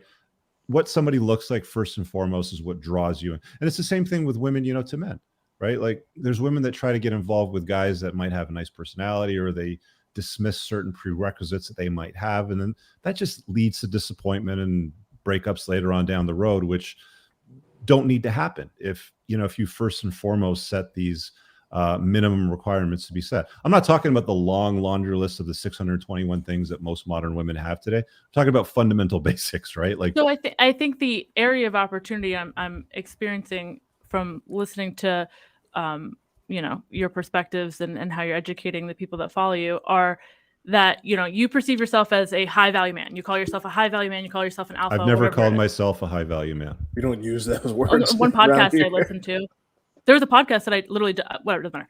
Whatever. You talk about those values, those core values. It's for culture and society to decide what I am, how it is that they see me. I don't tell them how to see me. I love that. I can appreciate that. I would be curious. We'll come back to you in a sec, Kelly. I'd be curious of what, because I think my core issue that I'm having and I'm blocking here is that I feel like you're minimizing the importance of both roles. I believe man is head of household. I believe in traditional masculine and feminine. I am full believing of all that. And something that I just feel like you're minimizing the female contribution. And we can talk about for family dynamics or just in relationship in life. I don't care. But what do you mean by minimizing the female contribution? What do you mean by that? I think sometimes how it's summarizing is that beautiful. You have to be an asset on their arm. You have to be that. And I'm not disagreeing with your innate biological reaction to you wanting to find someone who is good to procreate with, because I believe in that as well. But you're minimizing to that's the stopping point. And then you're like, oh, well, maybe then, yeah, you can think about their culinary skills. But women are so much beyond the scope of, yeah, can you fuck me? And then can I make you a sandwich? I think it's so much beyond that scope. And I feel like you keep pigeonholing women into that scope. No, I'm telling you what is attractive to men and what men typically like. We're not interested in, like, for example, tell me what you think I should be interested in that I'm not stating that we should be interested in. Maybe I don't think you talk about the character of a woman. Of course I do. I've got 21 red flags in my book that speaks directly to the character of a woman. And I was catching one of the podcasts, and it was like, if she's a single mom, if she's things like that, right? Yeah. So a woman that's a single mother with children in tow is not an ideal mate choice for a man. That's a character choice that she made, right? To some degree, it may not entirely be of her own making and choice. She could be widowed, for example. But on a balance of probabilities, if women are having an abundant amount of promiscuous, unprotected sex with a whole bunch of guys, she's probably going to get knocked up at some point and end up with a kid. And that's an illustration to me, and something that guys should be paying attention to their character based on the choices that they make. Right. So I definitely speak to the character of women for sure. Do you make that assumption like right when you hear her say she has kids, and she doesn't have the baby daddy's not in the picture or whatever, or do you get to learn why before you make that judgment?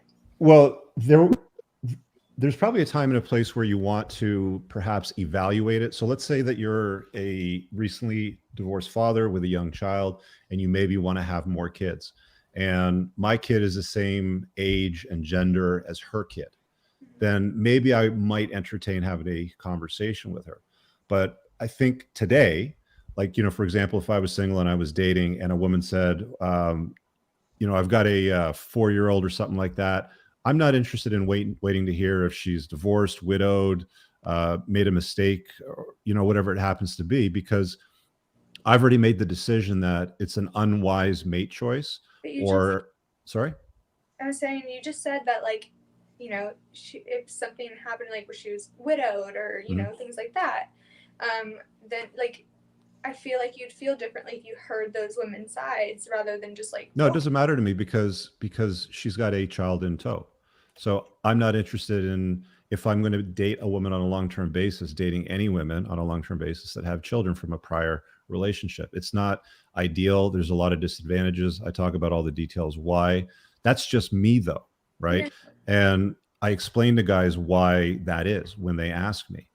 Right. So, I mean, I get a lot of guys that call into my shows, the Unplugged Alpha podcast series, or even, the Before the Train Wreck. A lot of these guys, they're younger, they're 30, they're dating a woman that's like 38, 9, 41. They're a single mom. They've got multiple kids in tow. They're not able to have any more kids because they're too old. This guy has to abandon his sexual strategy to adopt hers and then raise some other men's children. Like, I have these conversations with guys. I'm like, dude, what are you doing? Right, like there's better choices that you can make here, and this is not one of them. Our opinion and situation, but like I feel like there are other men who, they would listen and they wouldn't judge. So there's a lot. Look, and I agree. Yeah, there's lots of men that will adopt another man's child and raise him, and deal the woman with that. But like I've said many times, is it brings an extra layer of complexity to a man's life when he invites a woman into it, when she already has a child or children from a prior relationship. There's no advantage to him doing it, when you evaluate it from a pragmatic perspective. Does that make sense? That makes sense. Yeah. I don't agree with it, but it makes sense. Yeah. Well, a guy that you might have rejected that wanted to, make an advance on you, be intimate with you, date on you, that you might have friend zoned because he's inadequate, too short, kind of goofy, maybe socially awkward, doesn't have an influential circle. Like, there's lots of guys that I guarantee that you've either friend zoned or disqualified that might feel the same way too, right? I mean, I personally think, and I'm not perfect, I know that, but I've let people down, but early on, I don't drag them on. The people that I've been with, which is a few, I have a special feeling, and it's not off looks. It's not off how much money they make. It's not what car they drive. It's none of that. I want to know their personality. Obviously, my last ex, everyone said that he was just horrible, like ugly as hell. And I thought he was the hottest person on earth. So he was shorter than me, and I don't care about that. So let me ask you this question, Kelly. So in dating right now, as you sort of go about it, like what sort of problems are you running into? But they're like, they're not like extreme standards. Like, I just want someone who loves me unconditionally, that will always be there for me, just like I will be to them. And I feel like in all my past relationships, there's just conditions, and I don't want that. Okay, so let me just stop there for a sec. So you said he would love you unconditionally, and then what was the other thing? And I said that just like I would for him, I would love him unconditionally. And that's your prerequisite? Like, that's the bare minimum? That's it? I mean, no, that's just one of them. Like, I mean, okay, so keep going. But they're not like crazy standards. Like, he has to be 6'2". Like, it's not like okay, that. So how tall does he have to be? He really doesn't have to be. And he can be shorter than me. I don't care. How tall are you? I'm 5'5". So if he's 5'1", would you date him? Yes. I don't believe that for a second. No, I would. My last guy was 5'3". But like, so, instead of doing that, let's hear about the boxes then. Like, let's hear about what boxes he needs to check. I mean, we can go back and forth on the unconditional thing all day, but do you get a lot of matches when you're using dating apps? I do. A lot? Like a lot. How many of them turn into dates? Well, like I said in the beginning, I don't get on it. Percentage wise. I'm sorry. What's a percentage of the matches turn into dates for you? Honestly, I'd rather meet rather meet a person in person. But Okay. when I do check dating apps occasionally, I've gone on 25 dates, and I haven't had it that long. Okay, and how many matches you get? Like, what percentage of matches turn into dates? With how many matches I get, it's probably the number's probably low. So probably like 20%. But that's only because I'm not on it seeking a partner on Tinder. Right. Like, So what I'm saying though is that you're disqualifying 80% of the guys that you're matching with, meet and that's hang on a sec, and that's just the topic. guys that you match with. There's also guys that are on the app that you don't swipe on, so there's no match that occurs. So you're immediately disqualifying the vast majority of men based on essentially one picture. No, I read their bios. I read everything. Again, I don't like Tinder. I like to meet someone. No, but we're just using that as an example because Yeah, you no. know, So that's what if we're I check talking it about right now. regularly and all that, I mean, I look at their bios. I look what, you know, they added these new things with the signs and shit and like different things. They could be lying, yes, but like it depends on how many pictures they have, because that's not the only thing though. And also, it's just like their personal. I can get their personality usually from their bio. If I don't like, I literally took out if they don't have a bio, I don't want to see them. Okay. I want to see what they have to say. So let me just ask the other ladies, you know, assuming that they're all single. So all of the ladies right now, just with an indication of a thumbs up or thumbs down, would you date a guy that's 5'1"? Thumbs up or thumbs down? How tall are you, Selma? 5'7". I have dated someone that's short. I don't believe it for a second. I can give you reference. Ladies, you're not being honest. I can give you not reference. being honest at all. I can give you reference. My favorite ex-boyfriend was short little teapot. A Favorite 5'7" woman is not going to take a guy that's 5'1" seriously. Okay. Not to say that a guy that's 5'1" can't do well. I actually know a guy that uses Uber to date women because he's sitting in a car, he doesn't have to stand up, and he'll go out and work the club district when all the drunk girls are coming home, and he actually does okay. But that's because he's sitting down and they're all drunk. But if you're sober and you have options with taller, more virtuous, successful men, you're going to pick them all the time. If I don't have the feeling that I get that I have in my past, or like, you know, people I love. Yeah, but Kelly, if you're looking at Kelly, a how picture can of you a group trust of your men, feelings if they've just led you? How can you trust I'm your not feelings saying if all that. I they've mean, led you is to toxic relationships? No, like my feeling. I mean, I love, like I said earlier, I love them no matter how they treat me. I still love my ex. But you just said that's not true because you left him. I did leave him. That doesn't mean I don't like care about him. He was in my life. I mean, I care about him for that time. Like I wouldn't trade it for the world because I learned a lot throughout that whole relationship. It was a lot of negative. But my question is, if you're so trusting of this feeling that you have, and this feeling has only led you to toxic relationships, how can you continue to trust that as a good mechanism of picking men? It's honestly, the feeling stems from either. It's just a feeling. I can't explain it. It's the feeling that I know that like they provide me, I guess, safety. I get it. I guess a guy that's 5'1" cannot protect you from shit, Kelly. I mean, you just said you know a great guy, so it's like. Yeah, but he couldn't beat up a fly, is what I'm saying. A guy that's 5'1" cannot protect you. You know, bodybuilder. You know, so you never know. I don't care about their height. That's something so shallow that is ridiculous. Okay, so let's move on from the height thing because I don't think that we're going to get anywhere with that or get any real honesty with it. Dealing with the dating aspect of your life, what struggles are you encountering?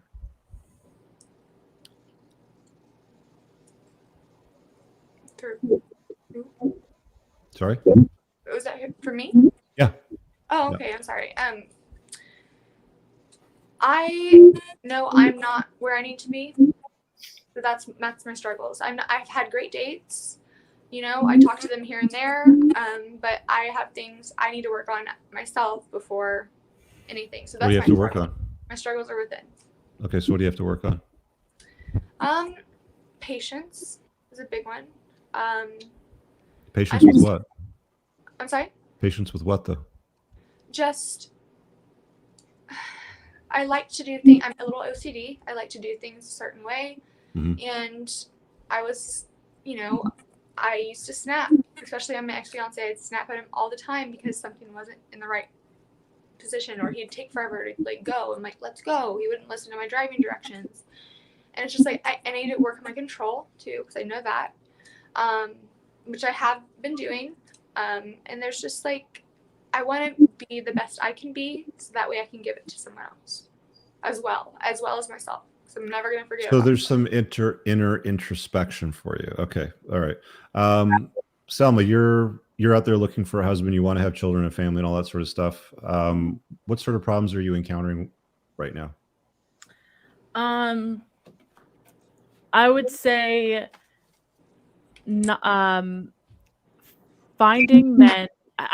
The joy of being older, as I've gone through the introspection stage, I've found my healing and I'm still growing, whatever. I would say finding men who have a very skewed idea, because of different platforms, of what masculinity and what being a man and what being a partner is, which is the biggest issue. So what beliefs are they adopting that don't align? I think they often, and I'm sure because of their own experiences, and many of the times, this negative attitude, similar to narratives similar to your own, that perpetuate that women only offer XYZ, we must stand as X, A, B, C. And it's like something that breaks my heart. And this is a perfect example, is like Gia saying that, oh, she's the exception to the rule of when it comes to women. When in my personal experience, almost every woman that I know intimately, they are as wonderful and as kind, as open, as forgiving, and as strong as a Gia is. And that's my true experience, witnessing their marriages, witnessing their partnerships, witnessing who they are as a female in this world. Yeah, and I'm not saying that women won't jump through hoops for a guy in a relationship. That's not what I'm saying. What I was asking you though is what problems are you running into dating today? You said something about masculinity and certain values. Can you explain that a little bit more?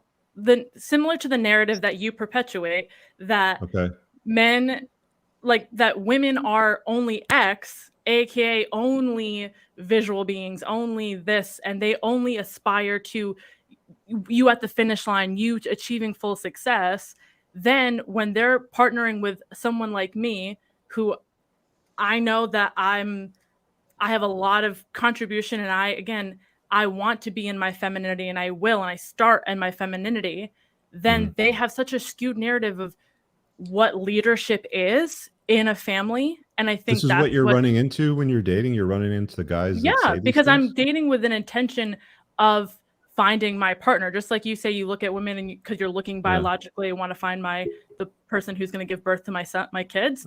I'm looking the same way. I'm looking at my partner being like, all right, you are going to be the father of my children. My passion is wanting to have kids, right? And so therefore, I'm evaluating you. Yes, of course, I want you to have nice teeth or nice whatever, like just for my kids' sake, right? To combat my genetics maybe. But I'm also caring about your, like, who you are. Okay, so let me just set aside the message for a second. You said something about masculinity. What's the problem with masculinity when you're dating? That they have a skewed idea of what true masculinity and leadership is. So what's the idea that you're coming across? I'm coming across that men often perpetuate the blinders, close my ears, I am right, hear me roar mentality.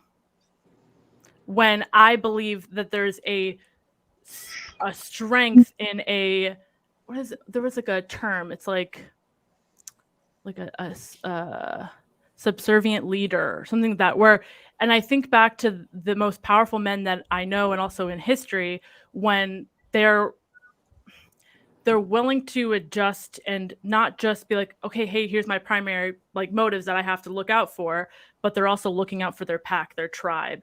They're caring about the overall well-being. And the scope of what masculinity is being defined in social media is I must close my ears and scream, and only my voice can be heard. That's interesting.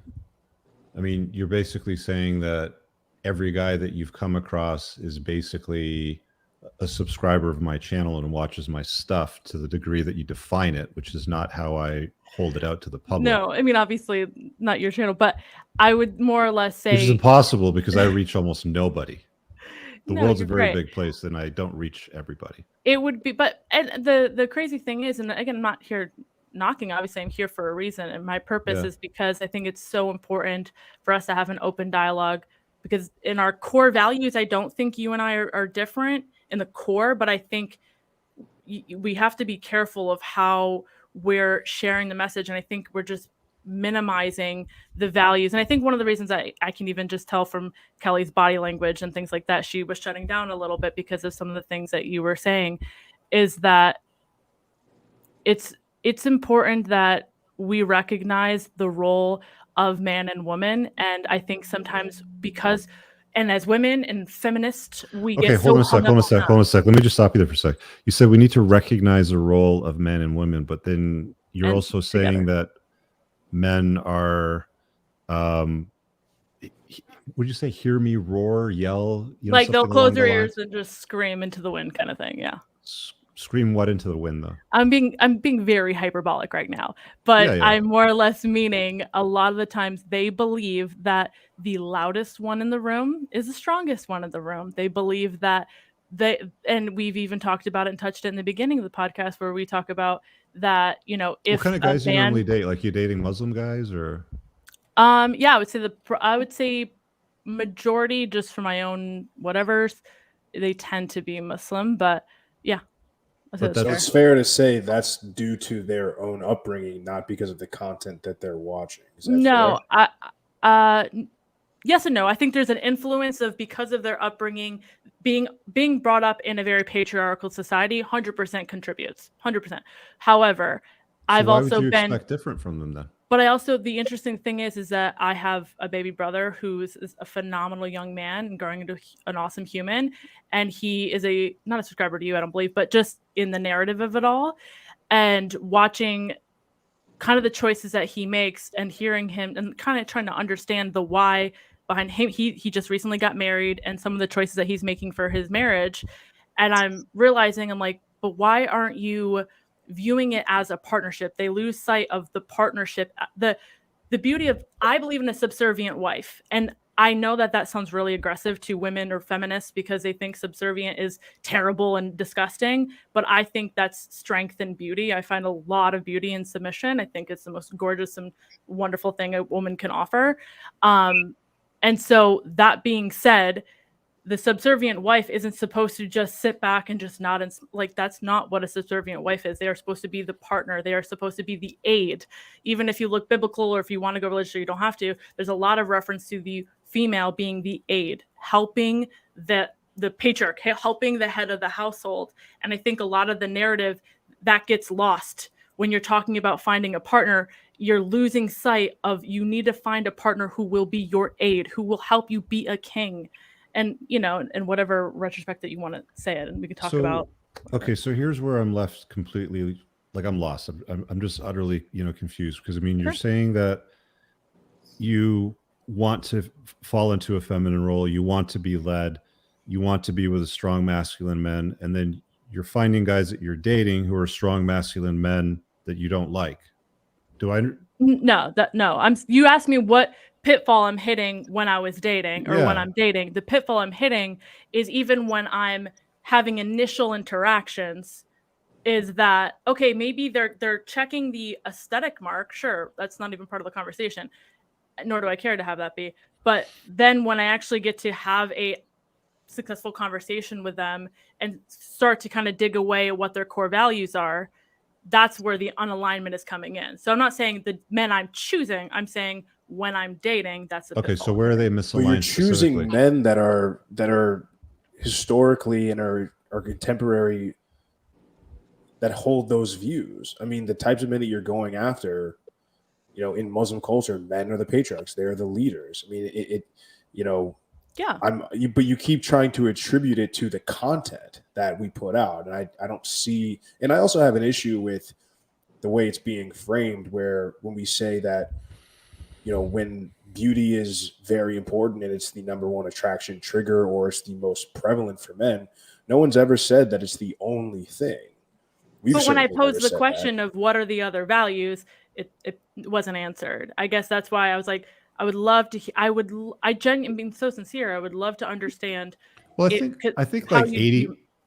Yeah, but someone like I think that what you're missing here is about 80% of the attraction cues for guys are the beauty cues. But we also want her to, if we're sick, to take care of us. If we're hungry, to feed us, sort of thing. If we've got a disorganized home, to to help us with it and to organize it, right? Like it goes beyond the beauty aspect of it. But the thing that but I don't care how good she can cook. If I'm not attracted to her and I don't want to get into bed with her, she's not going to be my woman. Right. I don't think anyone disagrees with the level of you have to have it. You have to be attracted to your partner. Point blank. Period. End of sentence. I don't think anyone could disagree with that sentence. You have to be attracted to your partner. So why are you trying to minimize the attraction criteria that men have? I'm not. I'm minimizing. You're saying men should be attracted to other things. I'm illuminating that the narrative is minimizing the contribution of the female. Because they're not as important as the beauty aspect of it. So my thing is, less important. Earlier asked me what I thought of the term as beauty object. I agree with you with the beauty part. Yes, I agree with you. I mean, that's your first impression, but I don't agree with the object part. And then now you're saying... So you don't like the word object then is what I don't, I don't like to be called an object. Yeah, so you can substitute it for anything else.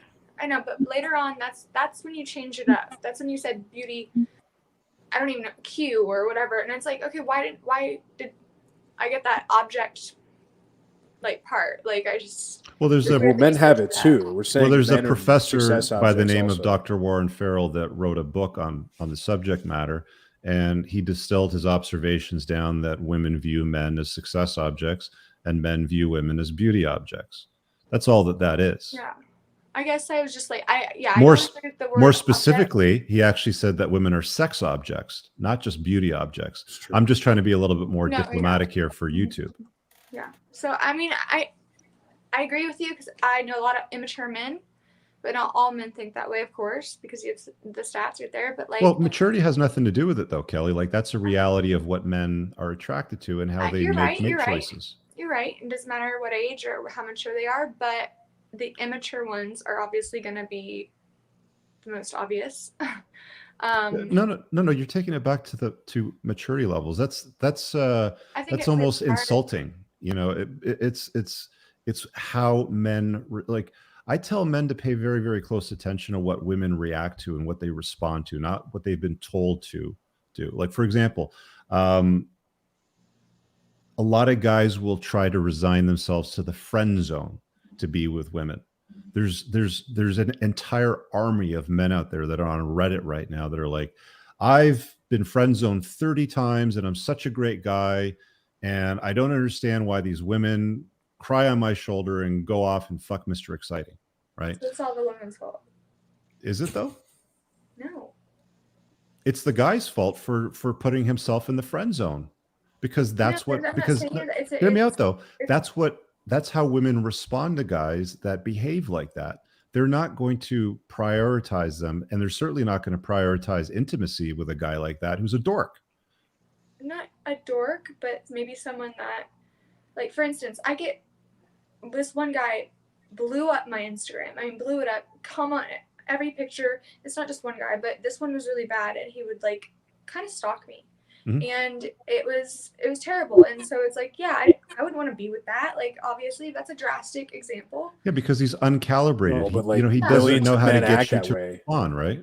I'm sorry. That's not that crazy of an example. Like, I know. I mean, act that way. It was exactly. I mean, so that's just an example for that. But like, it can be for, many reasons, not just the way their success is or, their, right. This is just my opinion, but I've never had that thought, and I support the ones that do. I'm not going to be, I'm a feminist, so I'm not going to, bash anyone that disagrees with me, or even men, because like they have their own opinions. But I've just never been in a situation like, if I'm attracted to that person, that's the feeling I'm getting, I guess. And all my exes look completely different from each other, completely different, height, size, intelligence, everything, successfulness, everything.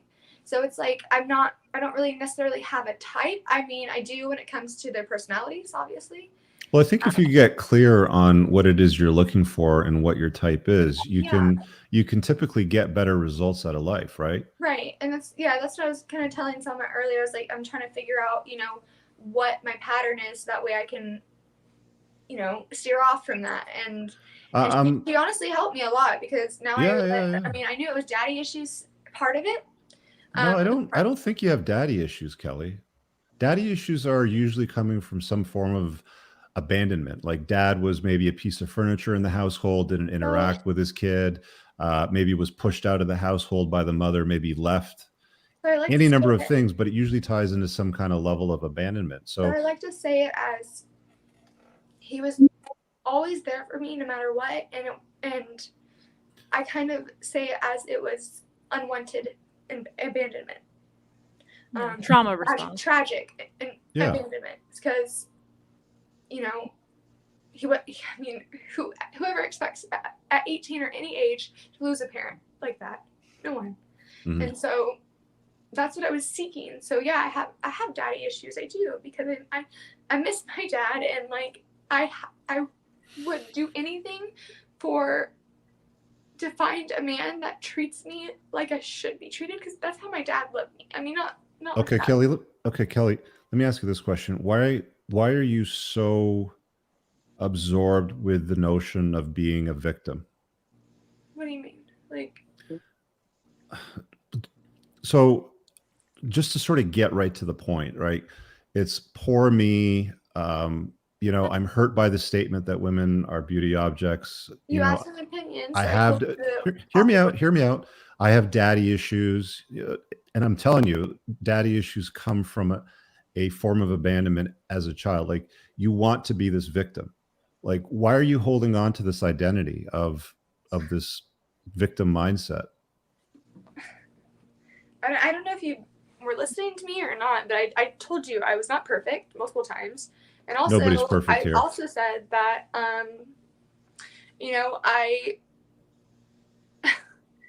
it's just ridiculous. I'm not trying to play the victim. I know I'm in the wrong sometimes in my past relationships.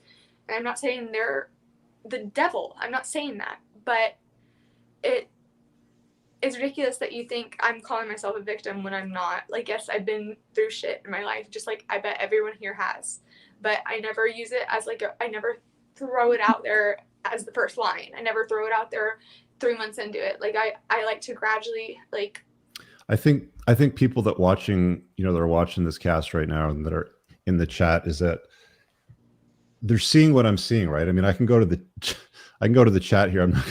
I'm not going to read it all out. I'm recognizing myself, though. I'm really not. I mean, when you said about daddy issues again, and you said abandonment. No, I haven't said you have daddy issues. I don't think you have daddy issues. No, I'm saying, because I think that you like to embrace the victim mindset for some strange reason. No, it's my own situation that I went through, that I only went through, that I'm still working on 10 years later. I'm not a victim.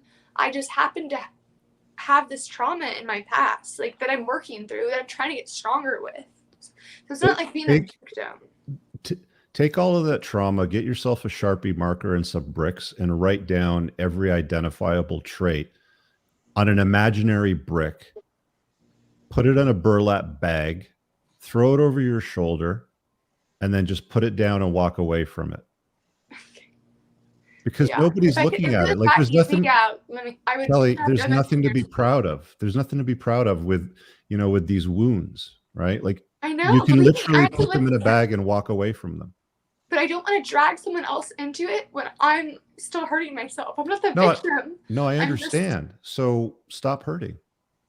Okay, yeah. Okay, I'm not hurting anymore. I know, but Kelly, you lost your dad 10 years ago, right? I mean, trauma. I'm saying this for your benefit, right? Like you need to be able to walk away from trauma. Somebody was about to say something. Sorry. Well, I mean, trauma, that I completely understand. We do need to work on. He's my best friend. Yeah, exactly. Like trauma can linger for years and years, and sometimes it'll take our whole life to process all the things we've been through. But that's just what it is to live a full Everyone life. has their own time. Yeah, And to yes, process. it's taken 10 years. It might take 20 years, but I don't Got care. it. But Kelly, how is it serving you? It hurts and I want to let it go, but it's just not that easy. Believe me, but I'm working each day towards a better me. I'm trying to do that, actively doing that. I lost my best friend, yes, 10 years ago. It feels like it was yesterday. I still have nightmares of his face in front of me when I close my eyes. So it's like, I just lost my best friend of 16 years on August 1st. So it's like, I've been going through a lot, and I'm not the victim. That's why I don't want to drag anyone into it. But I blame myself for a lot of it, even though it was out of my hands. And so I'm more of a bully to myself rather than the victim. So I'm my own victim. Again, I asked the question, how is it working out for you? Each day I get better. I mean, I'm not actively seeking. I go on dates here and there, honestly, for the free food or to see if I click with them. For the free food? I'm kidding, but Well, there's truth in every joke, Kelly. Okay, yeah, a little bit of truth, honestly. Yeah. But then don't go out and date guys for the free food. it was a joke, but yeah. Got it, but there's nice truth in every joke, it's nice to right? have a free meal, but also I want to see if I click with them. But that's literally once every blue moon because I know I need to work on myself. This is the epitome. This is the epitome, Moff. This is the epitome, man. Kelly, like, you know, I got to be honest with you. There's a lot of things that you've said tonight that aren't serving you, that aren't going to be good for a long-term relationship. And until you acknowledge that they exist, like, how does an alcoholic deal with their drinking problem? The first step is acknowledge that you have a drinking problem. Then you systematically attack that in an intelligent way that deals with it, right? But carrying this baggage around, this burlap bag full of bricks and going on dates for free meals is not the way to handle it. I was joking. It was just a little joke. Yes, it's nice to have a free meal, but my main reason was to see if we click, or if there's another friend in this, or possibly something more. Another friend?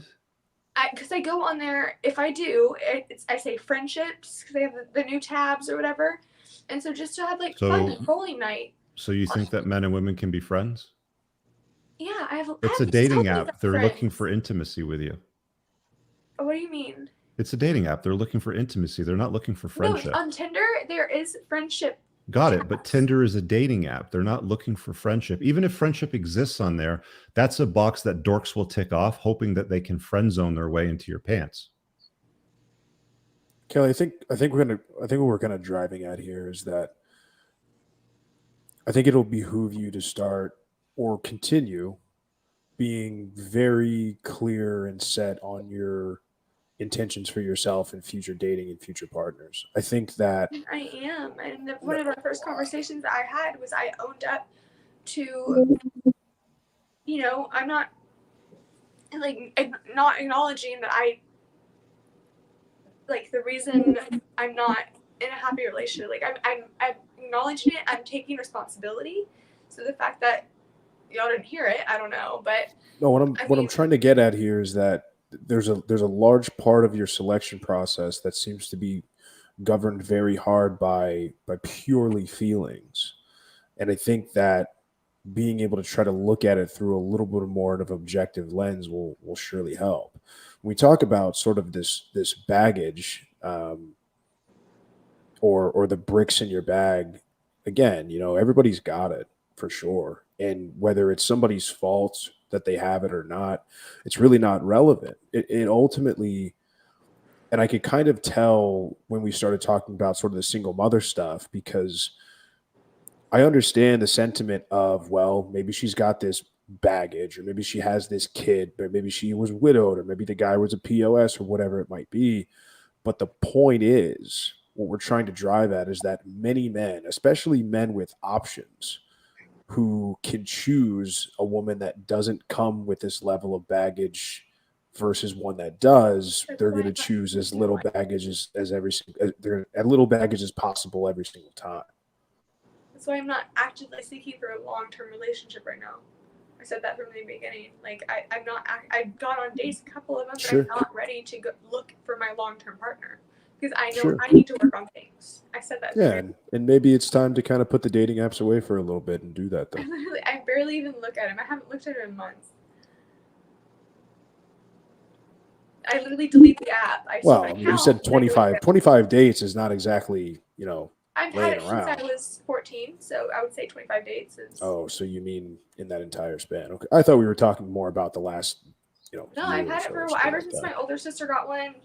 When she was in high school, I wanted one so bad, so I got one, and met my Gotcha. first boyfriend on it, and we dated for 3 years, and then I haven't met anyone successfully off there since then. But I was joking with the free food. Like even before then, we would go on like park dates. Like it's just where there was nothing like that. But I just want to see if we click because I can know automatically once I talk to them and have a like in-depth conversation. Can they hold that?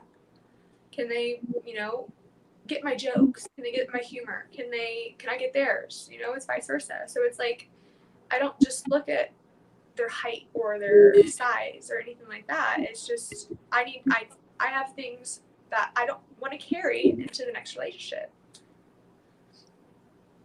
What are you doing to resolve that trauma? I see a therapist. I see a psychiatrist. I'm on medication. SSRIs? I'm sorry? SSRIs? So what? SSRIs? Antidepressants? Oh, yeah, sorry. Yes. And bipolar meds, but and I used to be ashamed to be on medication. That took years for me to actually be like, hey, no, I need this, to get better. And then also just like I started hot yoga up again, which I love, or regular yoga. I have my baby with me, my cat. I love him so much. I mean, he gets me through. And I eat healthier. I work out more. And I'm trying to live that better life. So that's the things. Obviously, I'll never forget my dad. Are things getting better with all those things? Yeah. Honestly, I do. And like, I'm so emotional tonight because I lost my best friend recently. So that's when. Well, Kelly, I'm truly sorry for for your losses and the pain and all the stuff that you're dealing with. I really am. The point of these shows is to really get into some conversations, and some of them are difficult, some of them are uncomfortable, sometimes they're painful, sometimes tears come, right? It's totally fine. And we're doing this on a public forum to sort of get into these discussions beyond just something surface level, like, well, what's your notch count sort of thing, which tends to be dominating the conversations on podcasts like this these days. So we're like way over where we normally go. We normally cut a line in the sand at like 90 minutes, and we were at 2 hours and 17. So I would love to keep talking about this, but we got to end the show at some point. And I think there's a lot of cool and very interesting different conversations that have happened here. So I think we'll wrap it up on that note. Moff, you have some final words usually when we end up. Yeah. This one is one of those that just kind of kept going, and I think we got a lot of good stuff. And yeah, I think when we're having authentic conversations, sometimes things can be a little uncomfortable. And I think the goal here is not to make anybody look bad or not make anybody feel bad. And, sometimes conversations kind of steer directions where we maybe didn't expect. So, but I will say, again, I said this to the ladies at the beginning before we got on the show today, and I'll say this again now for anybody watching. Do not do anything dumb. Do not be messaging these women. Don't be saying stupid shit. We'll find out who you are. We'll figure it out, and it'll be a really bad day for you. So this is not the place to be doing that kind of shit. And I appreciate the willingness to come on and having these conversations. And all 5 of you are welcome back if you'd ever like to. Yeah, ladies, these are tough talks. Like I said, sometimes they go into these areas, and it's like, how do you deal with that shit? And like, the point of it is to sort of air these conversations that don't get had, right? Like, I look at these topics, and I understand sometimes people come at them and they've got reservations, and they've got walls built up around them, and they've got, like prejudice sort of formed. But I think if you're willing to get into these rabbit holes and take a look around, there's a lot of growth that can happen for us as individuals, like on the panel, and for people watching it too. There's always a lesson to be learned. So thanks everybody for tuning in tonight. Throw some comments below. Ladies, thanks for joining us. Stick around as we sort of end the show. But yeah, I guess we'll wrap it up on that note and call her a night. Moff, are you doing your show on Thursday, or are you passing? It'll be pre-recorded. I'm going to record it either tomorrow or Wednesday, but it'll be pre-recorded. So yeah, keep it same time, same place though. It'll be Thursday, 8 p.m. Yeah. Sorry. Before I go, because I always forget, let me just grab these super chats real quick, see if there's anything relevant here. Men's Show is the Unplugged Alpha. That's the show on before this. Blood Pill Phil, isn't alpha beta subjective? Are there levels to being alpha? You seem very alpha with Moff and Jaren. But if you're with Andrew Tate and Dan Bilzerian, you will say they are more alpha than you. No, I mean, you can go watch my podcast with Andrew Tate. You can decide for yourself. Sorry, Moff, was genuinely curious. I called him a dork when I made that comment. Are Kaylee, Laura, and Gia mutes? Do they speak? Come on, guys. I think there's a time and place when there's context to be added, and you can see them sort of working through it, right? Impress how mature and respectful the hosts are. That's what we're trying to do, guys. And I always have spots to fill, so if they can come back anytime if they want to chat and chop it up more. DM Moff if you want to hop on a future panel on Ladies Night. He's he's the one that's setting up the shows. But aside from that, thank you.